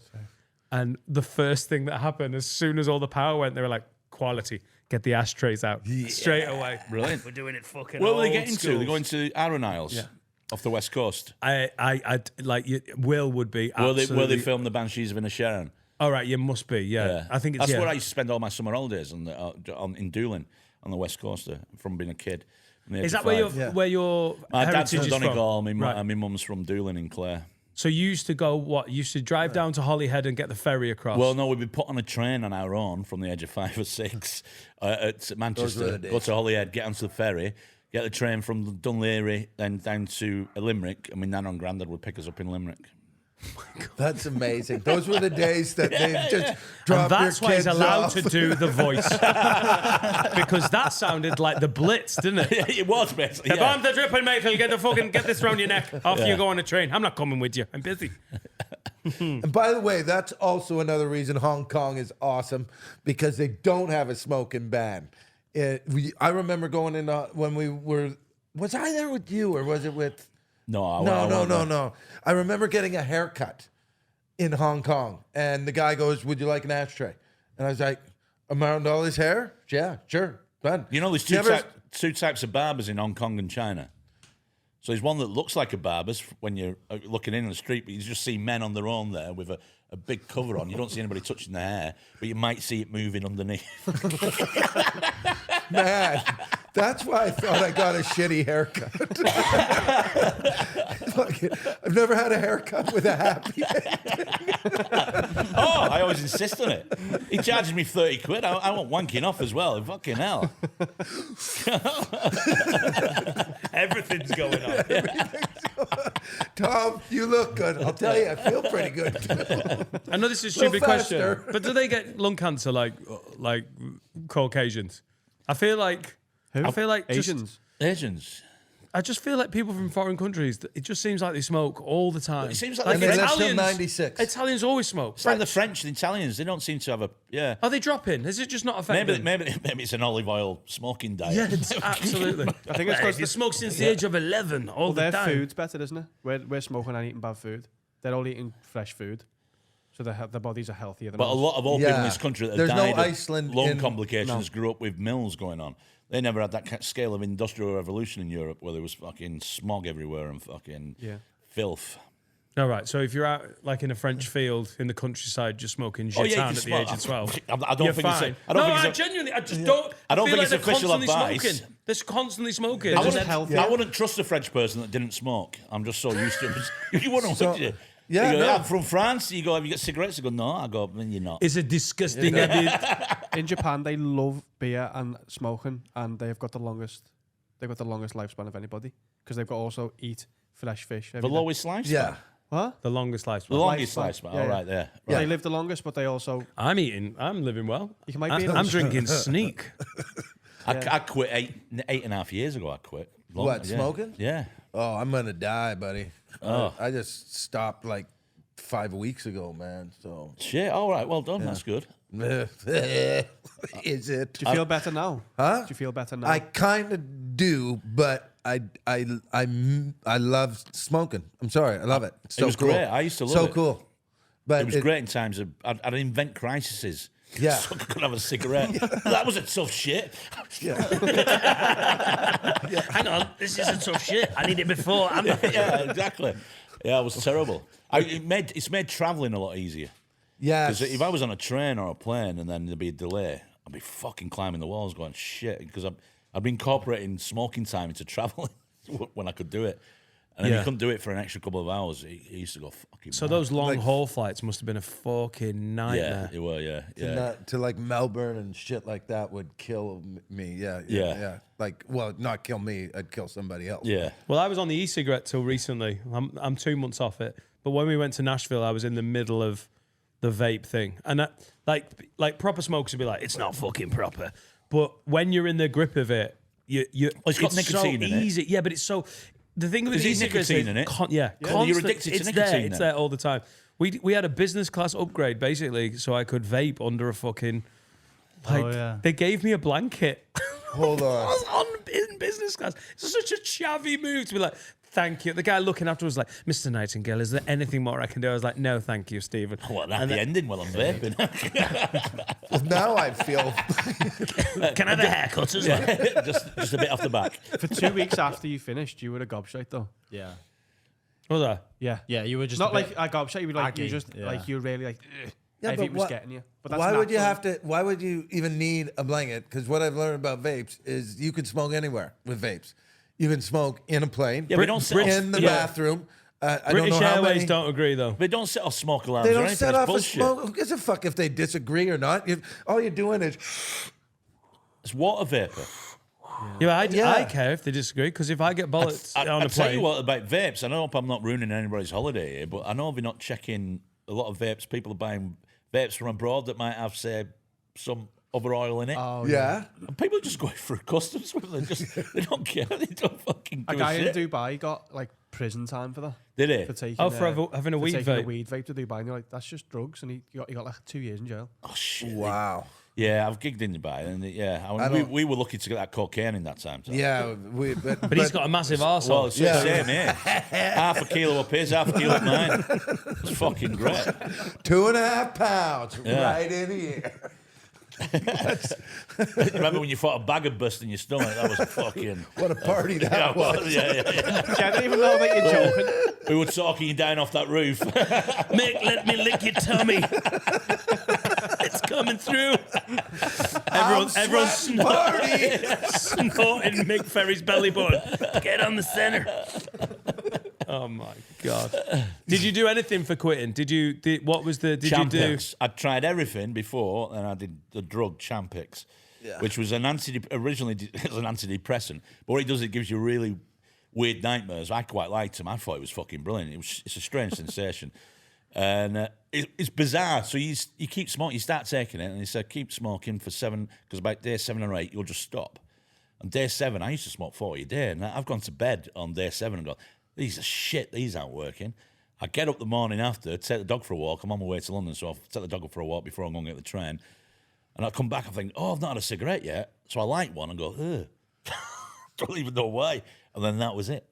Mad. Never had a cigarette since. So, Champix Everybody just loves basically Champix. makes you allergic to... No, it blocks the receptors in the brain that crave nicotine. Yeah. So even the smell and everything becomes disgusting. What's weird is your brain's going all the time for weeks. I'm going, I should be smoking now. I'd see people smoking. I go, I should want one of them. After a meal. Yeah. And I don't After know, a meal when you go, I'm not going to do that. Yeah, but you go, this is when I should be smoking, but your body's not craving it. So you go, but I don't want to. Are you still taking the drug? Yeah. No, it's a 3-month course. And then you come off it. I loved it. But The dreams are absolutely insane, are they? I have insane dreams anyway, so this added to it. I fucking loved it, you know what I mean? You've got Pan's Labyrinth I every time came you close off your it. eyes. I came off it. Man, was I ever fucking depressed. I just quit my head. With your boring dreams. Boring dreams doing that. I had a dream the other night where I didn't get invited to a party. It was awful. Back on the Champix. That's a shit dream, isn't it? Yeah. That's mad. So why doesn't everyone do that? Was that like doctor prescribed? They've banned it now because some people took their own lives. Yeah, some of the nightmares get pretty bad. Which I'm not that, yeah. So when they were testing it out as an antidepressant years ago, they'd come back and people who were depressed, the last thing you want is fucking horrific nightmares, especially if you've got anxiety. And they were coming back and they were saying, it's done nothing for my anxiety, but I've stopped smoking for some reason. I go, right. Yeah, it's now banned in the UK and Europe. Is it? Yeah. I said, it's a shame because I'd recommend it to anybody if you can get hold of it. You should be able to. I mean, if we can get ecstasy in here, I think you could fucking smuggle in a few champagnes. They've just arrested a guy for making it in his bedroom. What? Yeah, that's a lot of parties ruined this year. In Manchester, they've just arrested a guy for he had a kit in his bedroom. He was making it. A Champix For factory. making No ecstasy. Oh shit! like that would be the worst jail time ever. Why are you here? If it was I was making maybe that's a cover. Maybe that's. What you after? I've got all sorts. I've got some Ukrainian Rennies. Try this. Never mind ecstasy. Have you ever had Belarusian Sudafed? Get on me. I make it in my bedroom. What are you doing up there, John? Leave me, Mum! I'm busy! Make it build. Yeah. Brilliant. At least he's got a hobby. Do you know what I mean? Have you got any Brazilian paracetamol? I've got loads. Oh, I saw not a grass. I saw someone's house the other day that wasn't frozen, and 20 pigeons sat on the roof, and I was like, I wonder why. Yeah. All bad all installation. farms. Yeah. There's no other reason. They've just not had the loft done. That's all. Yeah. That's all. Yeah. The pigeons were fucking hide over. The pigeons were like, yeah. Fucking hell, Dean, it's going to snow. We've noticed on where I live on a council estate, and there's some houses we've noticed at the back. So I thought, what are they doing with air conditioning units on? And they're clearly not. They're obviously the vents to take the heat out. Because there's about 6 houses where these massive, what I thought were air conditioning. I'm going, that's not fucking. Why would you want air conditioning? A fucking council house in Oldham, fuck's sake. But it's not. It's obviously for the take the air out of the. But if you want to have a really good walk of your dog, just do a few loops of that block round the back. You walking the dog again? Yeah. He does. I think I'm going to start a quiz. It does. I live on a street and it stinks. Where's my Elvis suit? Where did the inspiration for your quiz come from, Mick? I just keep walking the dog around this very specific part of my fucking bit of Oldham. What a way to get caught though when it snows. I've got a friend who's in a punk band and he's wrote a song called "There's a guy in my street got a grow on and he won't sell to me." Don't shit where you eat. True story. Right. I knew someone that went to proper, did time for that. For growing weed. For, having a little fucking grow. Really? Yeah.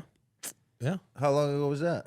That was, about 10 years ago. What sort of time are you talking? I think a couple of years. He must have had a fair few on then. He must have been.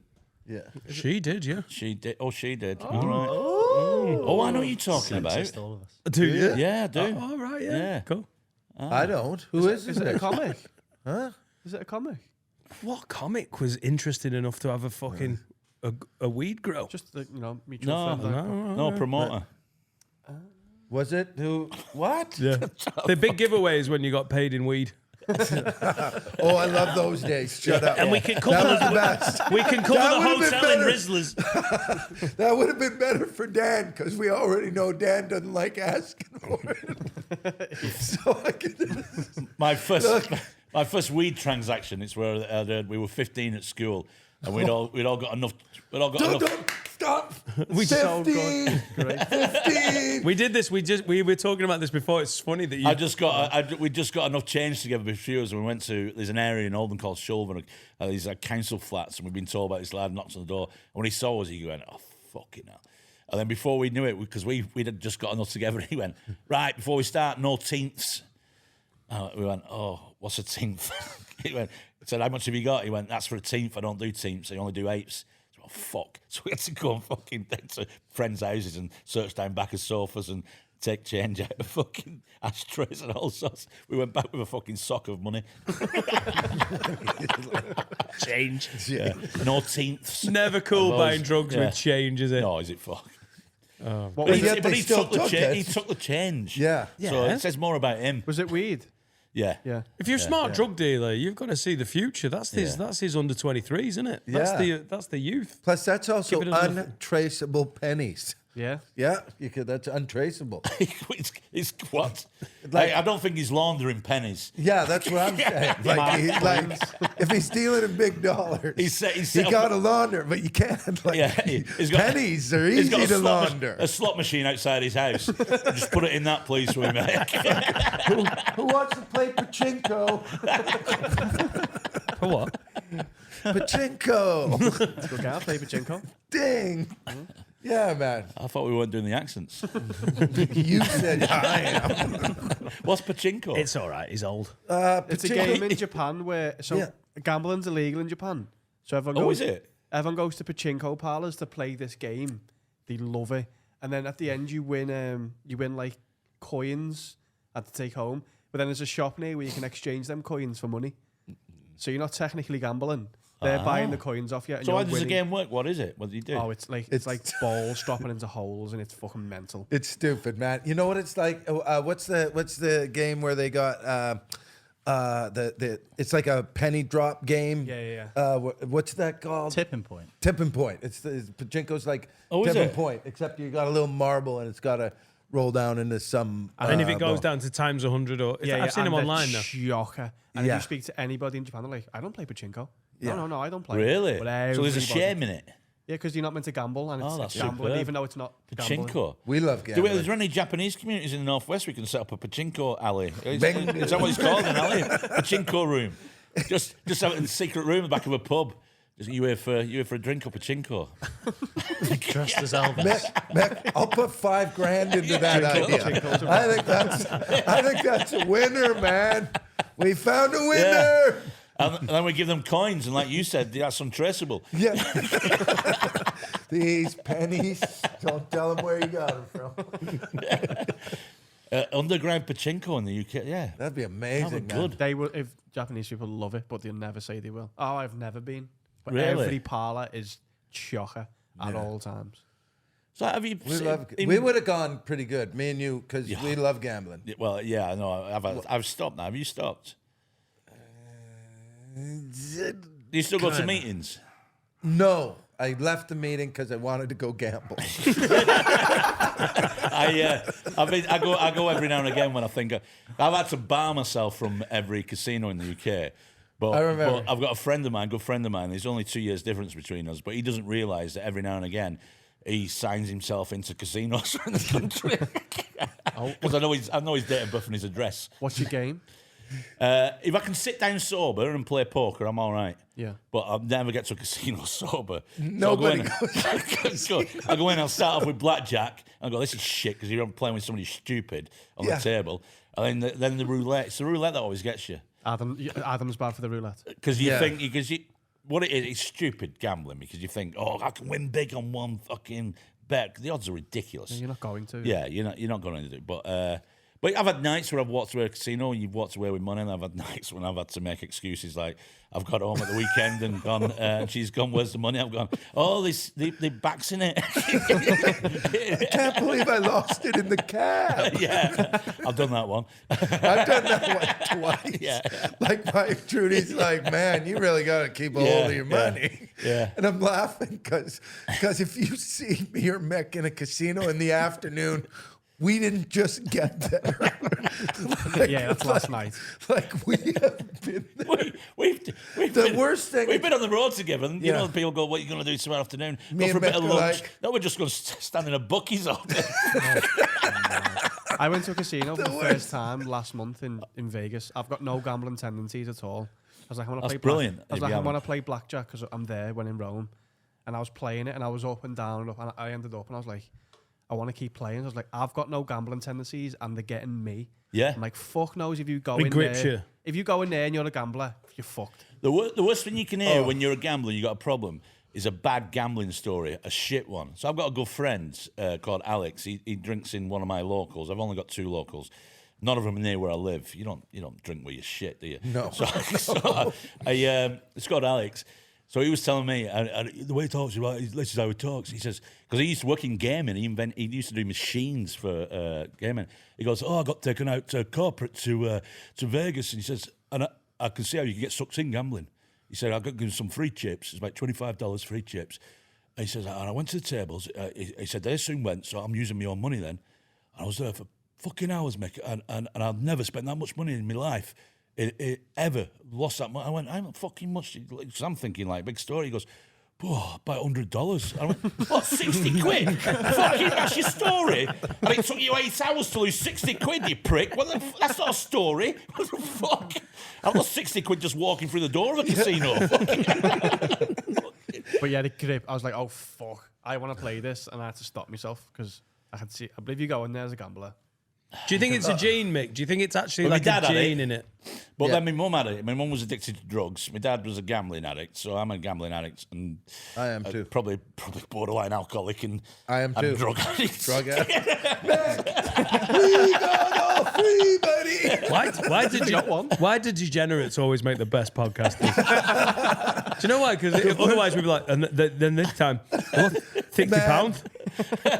And I went to bed at 11 p.m. I'll never forget it. I'm still recovering. It was a late one. That was the worst. That because being a gambling, drug addict, alcoholic, as me and Mick are proud of it. It's a good job you can Proud write a of joke. it. The worst was because the best thing that comedy clubs have done now is they don't pay you in cash anymore. Yes. But in our day, like, what you just given us? Okay, we're feeling great. We just rocked the show. You've just given us $1,000. Yeah, on a Casinos Saturday night. over there. Kiss.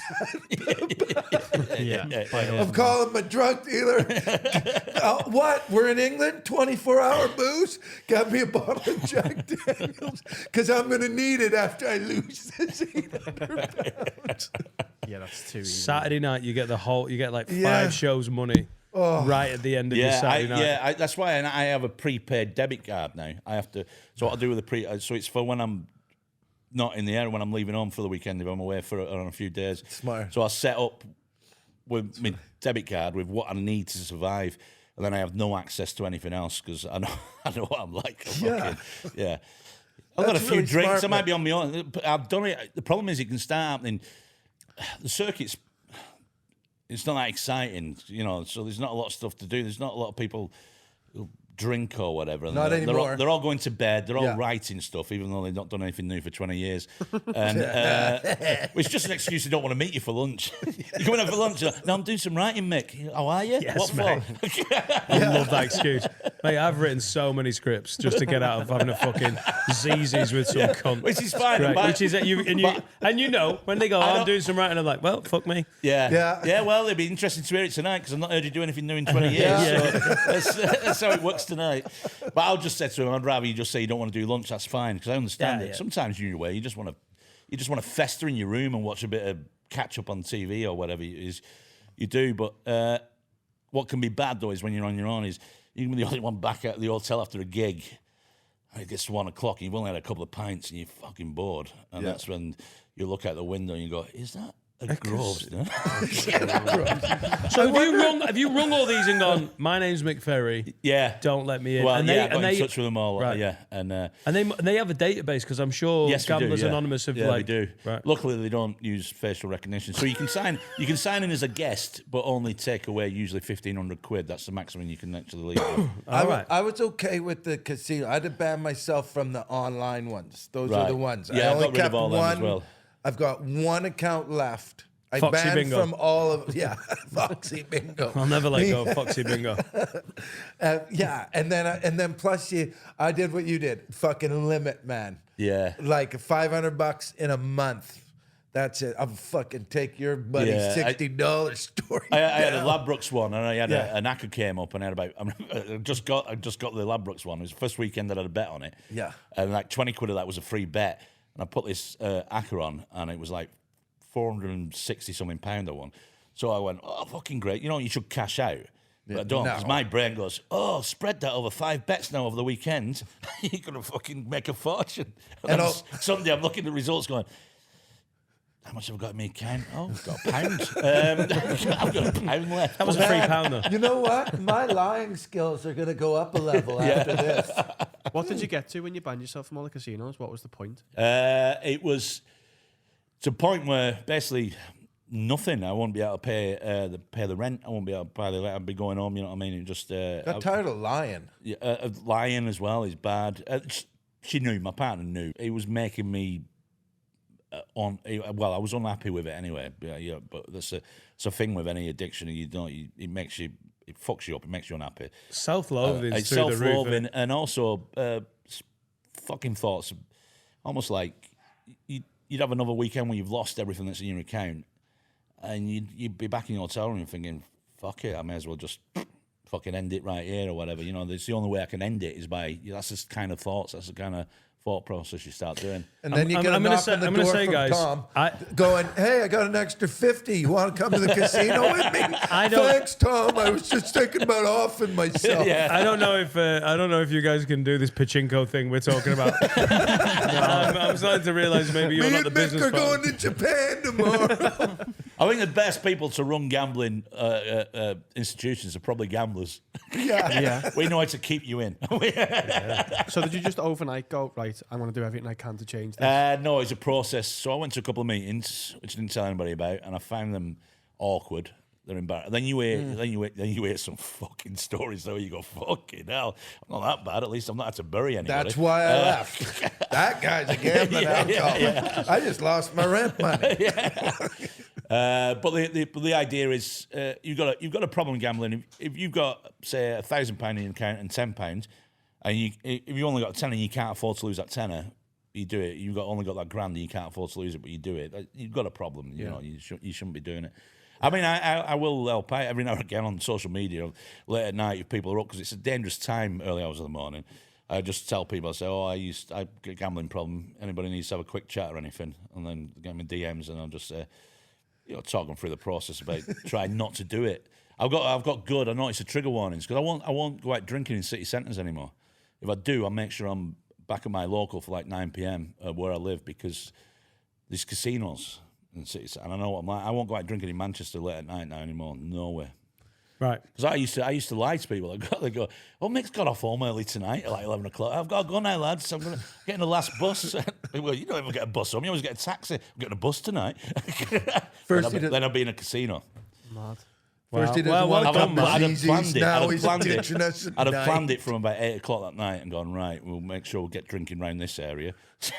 Casinos all up the road. Oh, mate, addiction makes you so conniving. Yeah, it does, Yeah, Makes but you, it makes makes you you little fun, plans, too. and you're like, that's believable.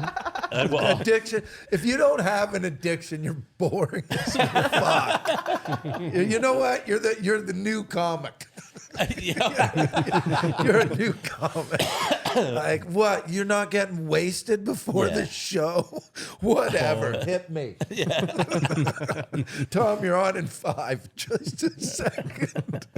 I'm playing pachinko. So why did you stop, Tom? Why did you say you stopped smoking and stuff? Why?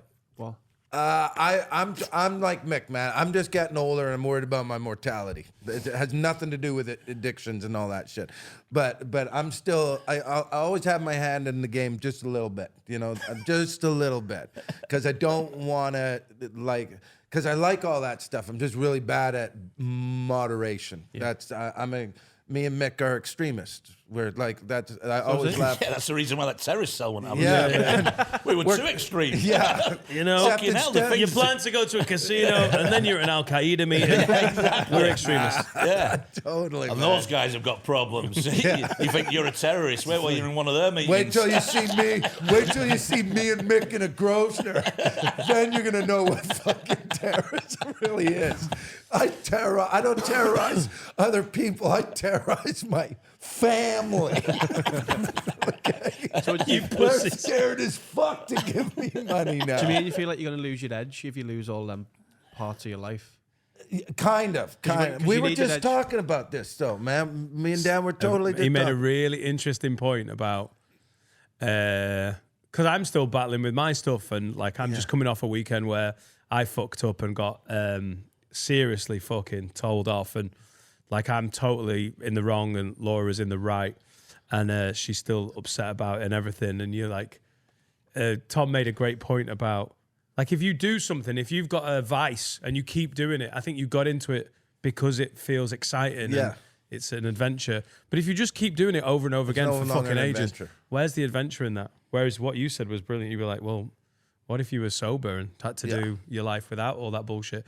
That's a new Well, adventure. that's like, it feels counterintuitive, but actually that is, You want to see the new thing? yeah. Yeah. Can you do it that's where without I'm it? at. What? So what you on about? Okay. So like, okay. It sounds like it was deep and important, but I don't get it. Okay. So me and you, Mick, we've been drinking. Yeah. We've been smoking weed. Yeah.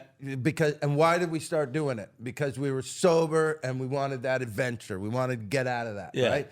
So for now we've been like our normal life is just weed, gambling, and all that shit. Right. Yeah. So that's become normal. But we're really addicted to the adventure, not the drug itself.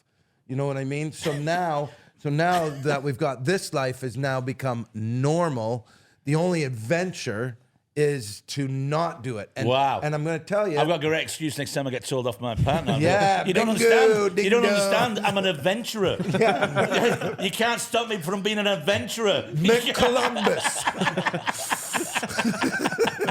You know you like to party when being sober for the whole day is Yeah. exciting. Be like, whoa. But I'll tell you, the same fear you had when you started doing all those drugs is the same fear I had when I stopped, like, for now. You know what I mean? I'm never saying that I'm never going back because I don't want to be that AA guy or that GA guy. Of course I am. But right now, like, fucking going on stage before not smoking a joint before you go on stage, and then all of a sudden you're on there sober, it's got that same rush that I haven't had in a while, man. That's good. So that's where I'm at now. It's a How new long this adventure. adventure lasts? I may do this for 20 years, and then when I'm 70, go, yeah, this is boring. Give me that cocaine again. Yeah, but you've bought them years by being healthy now, haven't you? So I'm high on Yeah. Jesus. That's what I'm doing. Hi, on Jesus. What's that? Is that a name for a new pill? Or I've something? done a lot of cocaine, Nick. It's dull. It's boring. Boring. You ever been to Holy Communion sober? I have. I'm on the edge. Yeah, They gave me the body of Christ. I snorted it. yeah. I tell you what, there's nothing better than transubstantiation or whatever the fuck you pronounce it. I was brought up a Catholic as well. transubstantiation. Let's not do the trans stuff. Anyway,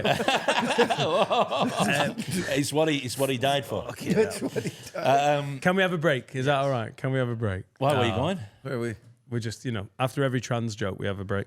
Good afternoon, ladies and gentlemen. Time to tell you about my absolute favourite sponsor. It's lovehoney.co.uk, and with the promo code WEIRD20, you get 20% off site-wide for the best sex toys on planet Earth and the best little lingerie sets and little outfits you can buy as well. Valentine's Day's coming, and I want to do something a little bit sexual for my lady Laura. What do you recommend, mate? You know the company, Well, you know the I site. recommend, look, women love coming. It's a fact, right? Yeah, and yeah. a lot of men struggle to make their women come, and then the women stop fucking them as much, right? That can often be an explanation as to why they're not getting sucked off, not getting to bum their wife. But if you get sex toys involved, it's more likely that the woman will come. And there's little things you can buy that can get you there. For example, the Sweet Romance Couples sex toy kit has like a bullet vibrator, a cock ring, like a butt plug. You know what I mean? It's got stuff that can help you get there. Like, Imagine a lot of women are like, oh, men can't find the clitoris. What if I found it and then got it sucked with this? yeah, the clitoral suction stimulator. Anything that she could wear? There's stuff on the website you can find. Oh, right. Yeah, lovehoney.co.uk and the promo code WEIRD20 for 20% off site-wide. It really is a game changer. Make your woman squirt. She'll like it and you'll love it. It tastes like juice. Welcome back. Finn's had a stroke. Look at him. You right, Finn? What part is it? I'm confused. I don't know. It's part 4. Your left Part eye. 4. That's the part, Finn. It's your left eye. It's drooping. Tom, can you please say it's part 4 of 4? It's part 4 of 4. Thank you. You're the new Adam, so. Are we all ready to give some advice? Yes, mate. Yeah. Don't do it. I am Glenn. Do I'm it. here to help. That's Glenn. Glenn Steve. Well, I called Tom Glenn in the break. No one's letting me forget it. Tom Wool. Poor Glenn State. Tom Wool and Glenn Steve. Let's fix some problems. Yes. Send them in to haveawordpod@gmail.com if you've got any advice you want us to give to you. This is from Aaron. Hi, boys. I need some pretty urgent advice. I've been away at uni down in Brighton and I've not seen my parents for a while. My dad's birthday was coming up and I told him I couldn't make it home for it, with the plan to come back and surprise him and my mum. His birthday comes around and I get the long train up, open the front door and sneak into the kitchen to say hi and surprise them. As I creep and poke my head through the door, I see my dad bollock naked, absolutely raw dogging my mum in the conservatory. I shouted, oh, fucking Christ. And my dad looked over to me mortified and we locked eyes like he was a shitting dog. I left the house immediately and haven't spoken to them for a few days as I have no idea what to say. How do I even address the situation with my parents? Or do I rock up one day and act like nothing has happened? Oh, in Right, the before we- conservatory. I got in so the much to say on Before we that. start, this sounds like a Young Comics bit. It's Yeah. like they made that up. I don't believe that's happened. And if he has, then so what? The fact that his dad still finds his mum attractive means that I'd probably find his mum attractive. And we find his mum attractive. We're in our 50s now. We can fuck who we want. That's the rule, innit? It is too. And why do you always have to label me as a parent? Can I not just be a sex god? Yeah. Like, can you not just walk? Hey, I walked in and I didn't know my parents were sex gods. Yeah. And then, you know what? How do I approach them? Go, Dad, I saw you fucking out there. Yeah. Could you give me some tips? Yeah. I saw how Mom was fucking had her eyes in the back of her head screaming, "Give me Yeah. more, Harold." Yeah. Boom. So is that as Nailed well. it. Also as well, pretty irresponsible. He's sneaking home. Yeah. His dad might have a fucking dodgy eye. He doesn't know about. He jumps out and goes, "Happy birthday." His dad drops dead. He feels like shit. For We the rest don't of his need life. another parent dropping I love dead. the fact we've got two older dudes who are totally taking the side of the shagging conservatory. parents. Yeah. Whoa. They pay the bills. Yeah. And they built that conservatory. The reason you're at uni in Brighton, you little selfish shit, is because your mum and dad, they did that to produce you 20 years ago, whenever it was. And that may be the position. Maybe that's what's upsetting. Maybe was that the position I was conceived in. I reckon it was reverse cowgirl. I Yeah, reckon. you're looking at your origin story, kid. yeah. Okay, and not only that, I would love to see the dad's phone in, going, "Hey, I was banging my awesome mom, but my awesome lady, and my son walked in, Yeah. and I haven't seen him now in 2 days. And I made What, eye does he think contact I with him. fuck bad? I made eye contact with him and he started crying. The fucking pussy hole. What the fuck? His brother saw us fucking, and he took to the camera and Yeah. started filming it. Yeah. And that's why we got all this extra money on Mom and Dad's fan page. Yeah. Maybe they meant it. Maybe they knew he was coming home and thought, let's Yeah. get rid of the little shit forever. Yeah, Aaron. Fucking the conservatory. I mean, if you're shagging in the conservatory, that means neighbours can see you because nobody has curtains in the As conservatory. I've always said, Mick, in your house, there's not breaking the law, and he doesn't agree with me. What's that? Yeah, but the conservatory, but you there know Michael. people can see into your Michael, conservatory. let me just talk you through this. You're not breaking the law, though. Carl thinks It's not breaking the law, though. Exactly. at 3:10 on a Yeah. weekday afternoon, Yeah. if your front window faces Yeah. out onto a street, maybe it's not even a big front garden. Yeah. If you are naked windmilling as school children walk past. No, right, you've added that bit. No. But your theory is you can do whatever you want I'm in in your agreement. property. Yeah. I'm in I agreement. don't think the be naked in your judicial system Hey? agrees. Can you be naked in your garden, Mick? Of course. If people can oversee it, I think. Don't look. What do you mean? Don't look. It's my garden. It's a weird one, that Don't one. fucking That's like look. going out in the park and flashing and being No, like, public. you looked. Public place. Yeah, but What's the difference between a window and you being on the lawn? Like, What's the difference? What's but the you difference being, between What's the difference? so What's the if you're difference? You being on a naked bus at on 3, your own. You're on a bus on your own, and you go past these school kids that you're windmilling I at. think Why is he windmilling at kids? Ian Anyway? Hope, the school kid. No, because his Why? argument is, of course I've made the example extreme. If you're on your property, then it's their fault for looking. It doesn't work like that. That It doesn't also work is like an that. You're argument. going to look if somebody's I can windmilling. see You're that going as to an look. argument. Yeah, if primary school kids are walking past Yeah. and you are windmilling, Yeah. you can't go to the police when they knock on.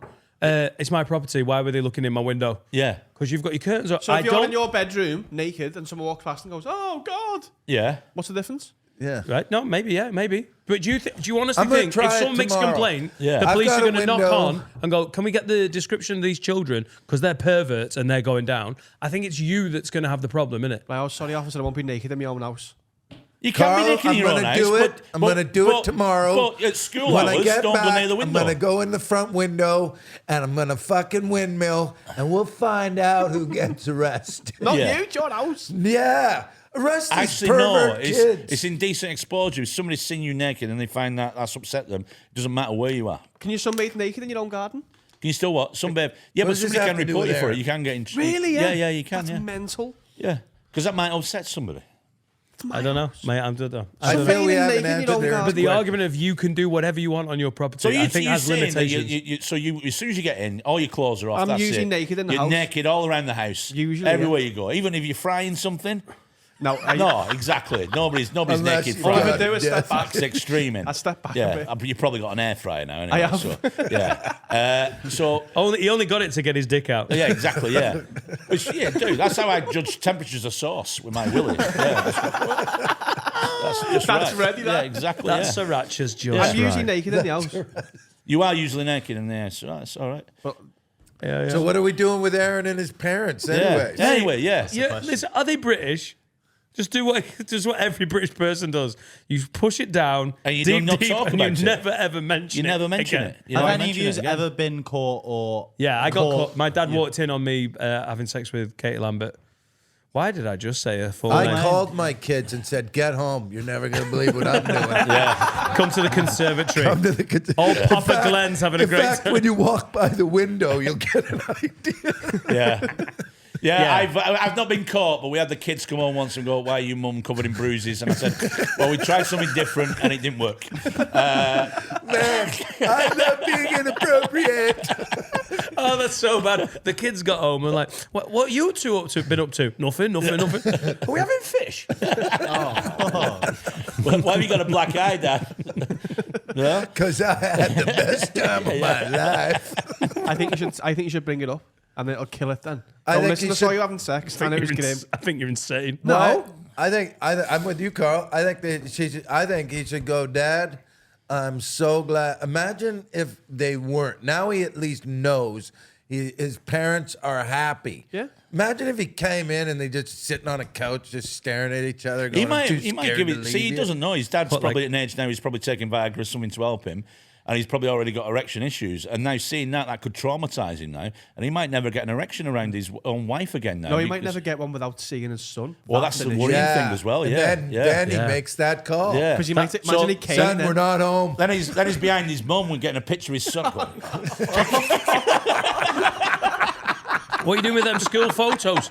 Get him down. Get an album out. Yeah. No, not with his uniform on. That feels wrong. Yes, Never mention it. No, but they go, I again. saw you having sex and it's grim, and they go, yeah, and then it's dead forever.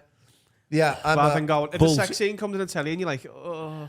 Mum, I'm back from the pod. I've got a few things to talk through. You know, I visited the other night and you were getting raw dogged. Let's just get it out in Don't the say open. raw dog. yeah. It's not language you use about your mum, do you? No. Yeah. And how do you know she was raw All dogging? right. Could you see Yeah. his cock? Well, he's obviously getting raw dog. They're married. Yeah.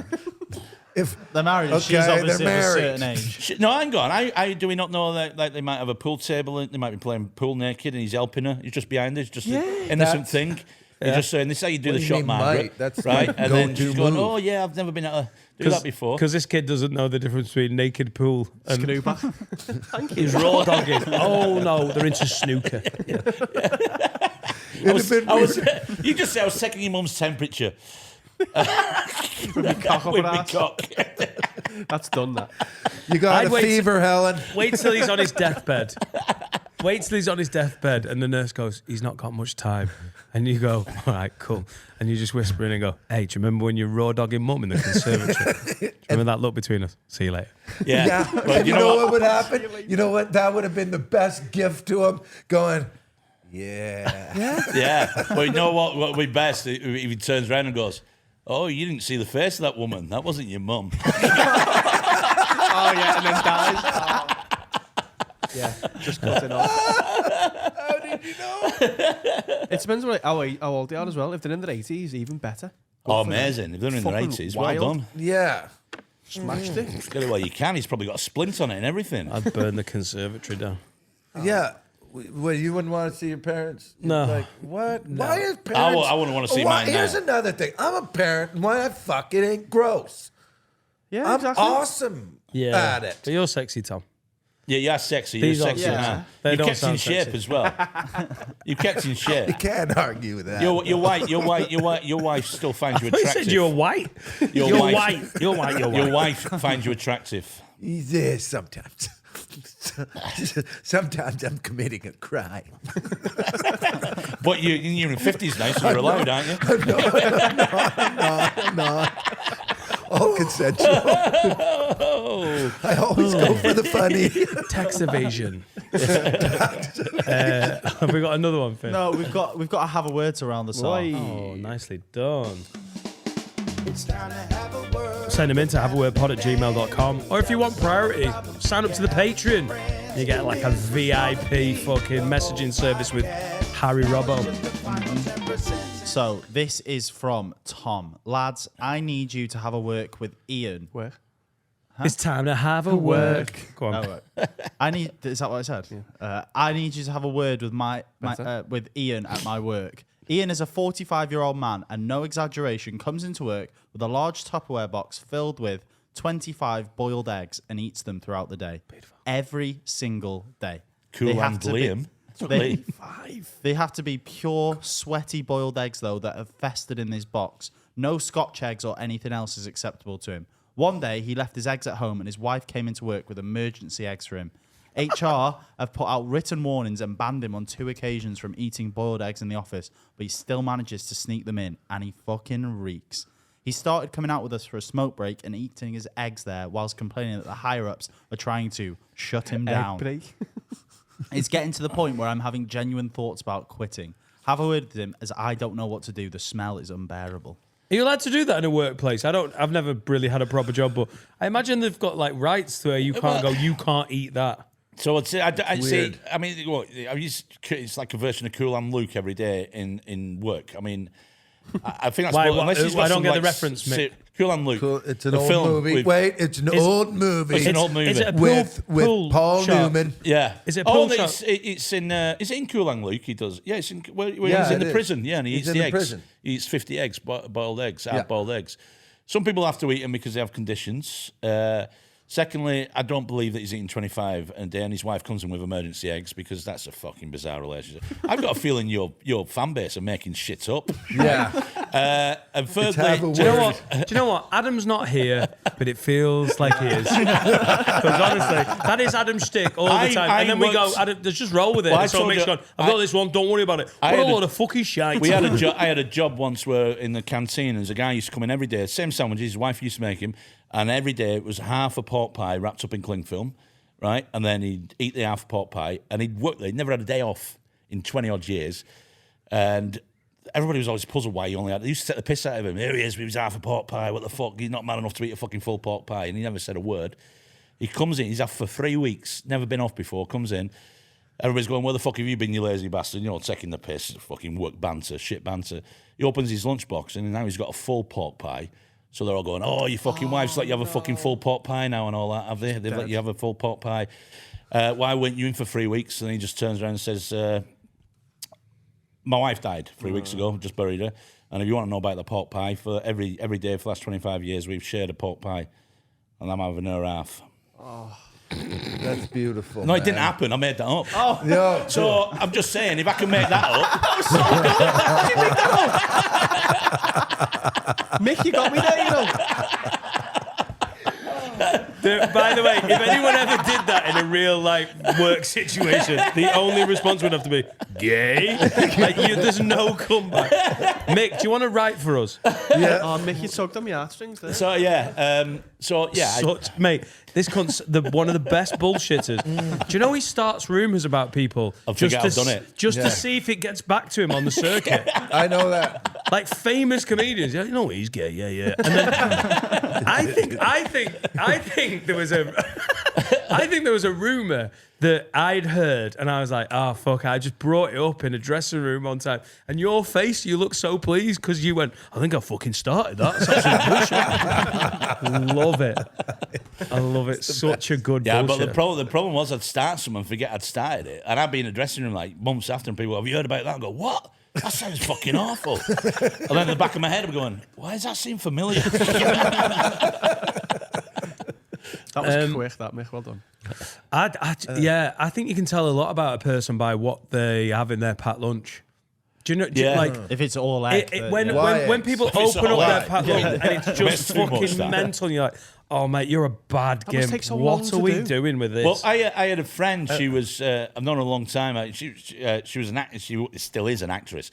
But she was dating for the first time a few years ago, and she didn't like the new dating scene. She'd been with somebody for years, and she said, everybody's doing these lunchtime dates. I said, that's a good idea. I said, meet somebody, tell them to bring a packed lunch with them, sandwiches, and then I think you'll be able to tell a lot, like you said, tell a lot about a person. So she sent me a message once. She went, first date, he had cheese and ham, bit predictable. I went, yeah, but safe. For a first date, that's safe. And then the second one said it was just cheese. It was vegan cheese on sourdough. She went, there's no way that's happening, right? Weeks went by and she went, I think I met a serial killer this afternoon. So I said, what was in these sandwiches? She said, crab paste. I went, yeah, you fucking do. Who the fuck turns up on a date with crab paste? You'd sandwiches? love crab paste. What do you think crab paste is? Me? No, right, I think it's crab paste mushed up is. crabs in a paste. It has to be. Yeah. All right, cool. It has to be. Well, it's yeah. Yeah. It's not really seen a crab though. It's probably Yeah, also been but left. you on could the have floor of also thought it was school supplies. Yeah. Yeah, got my crayons and my crab paste. My crab paste. Crab paste. Yeah, got to glue Crab some. paste. That's what I call my ejaculate now. I'm 55. Me too. This one's a serial killer, Mick. He's just got your jizz in his packed lunch. Jizz sandwiches. That's 125 eggs. Eggs are It expensive. doesn't seem realistic. They're expensive now. They've gone up. I'm calling bullshit on that. How many is it? For the work week, it's 125 eggs. I think what that is, it's an exaggeration. He's definitely eating eggs at the weekend. If he's doing 25 a day, he's not going to get to the weekend and be like, thank fuck, no eggs on a weekend. Well, I was on a trip. Easiest digestible food, though. I know that. Yep, eggs are. Maybe he's got a stomach condition. Yeah. Because he needs to eat the eggs because I start off every one of my Google searches with health benefits of. I thought you started with eating an egg. No. before I search. Definitely. Bring me my searching egg. Mate, wait till this cunt's wife dies. Mate, wait till this cunt's wife dies and he has to eat 50 eggs What's his a wife's day. cunt gonna do with it? Eggs, that's a lot of eggs a week, that. Yeah. I reckon, well, I that's think it. he might have a stomach problem. I think he's exaggerated. I think he has 2. But by the time he's told the story 10 times in a pub, and he was in today and he had 25 fucking eggs in his fucking... Because that's a big lunchbox. That's expensive. Yeah, as but well. I like the smell of eggs too. Like, I mean, like, I don't know. if they breathed on me after having an egg salad sandwich, No, mate. I'd be like, that's Shut up. awesome. No. Makes me want to have an egg salad No, sandwich. mate. I was on a train on Friday and somebody was eating an egg sandwich. think It I was saw that tweet. It was disgusting. What? Disgusting. And they purposely bought one from a shop, an egg sandwich from a shop. If they tuna brought it for from me. home, I'd go, yeah, fair enough. But go on, who buys an egg sandwich from Public a transport supermarket? crime, It's innit? been fucking sweating in plastic for... Guilty. Yeah. I'm guilty. Bullshit. Totally love egg salad Depends if I was on the sandwiches. bus on my own, mate. They remind me of my childhood. Hey, Egg maybe that's what salad, that first guy was doing with his wife. Maybe she'd lost an egg. Mel, bringing the two jokes together. Fish it out with a Fishing out the egg. I'll get that egg for you again. Yeah, he sounds like an absolute bad wrong'un, but Yeah. He does. I don't know what you're going to do. Why No. wouldn't you? Okay, well, when he brings his lunch in, just hide his eggs. Why doesn't he bring something smellier in? Yeah. Yeah. Like, why don't we Pilchards. just hold it? Wait. Yeah, 25 pilchards in a box. A day. Yeah, smoked mackerel. Loads of it. But taking a kedgeree. Oh, like one up them. Like one up 'em. Bring in like Taking an ostrich egg. Just Yeah. fucking cracking up. That'd be amazing. Eat this, old That'd be man. amazing. What was the egg we had on the food challenge at the Century? We had a Yeah, century egg. Century Oh, egg. I've had What are those? 100-day-old eggs, 100-year-old eggs. Yeah, It was a black egg. It They're was awful. An off egg. they're awful. Oh, have you and you ate Have you it? done the fish yet on this show? Did you eat it? Then? We The did.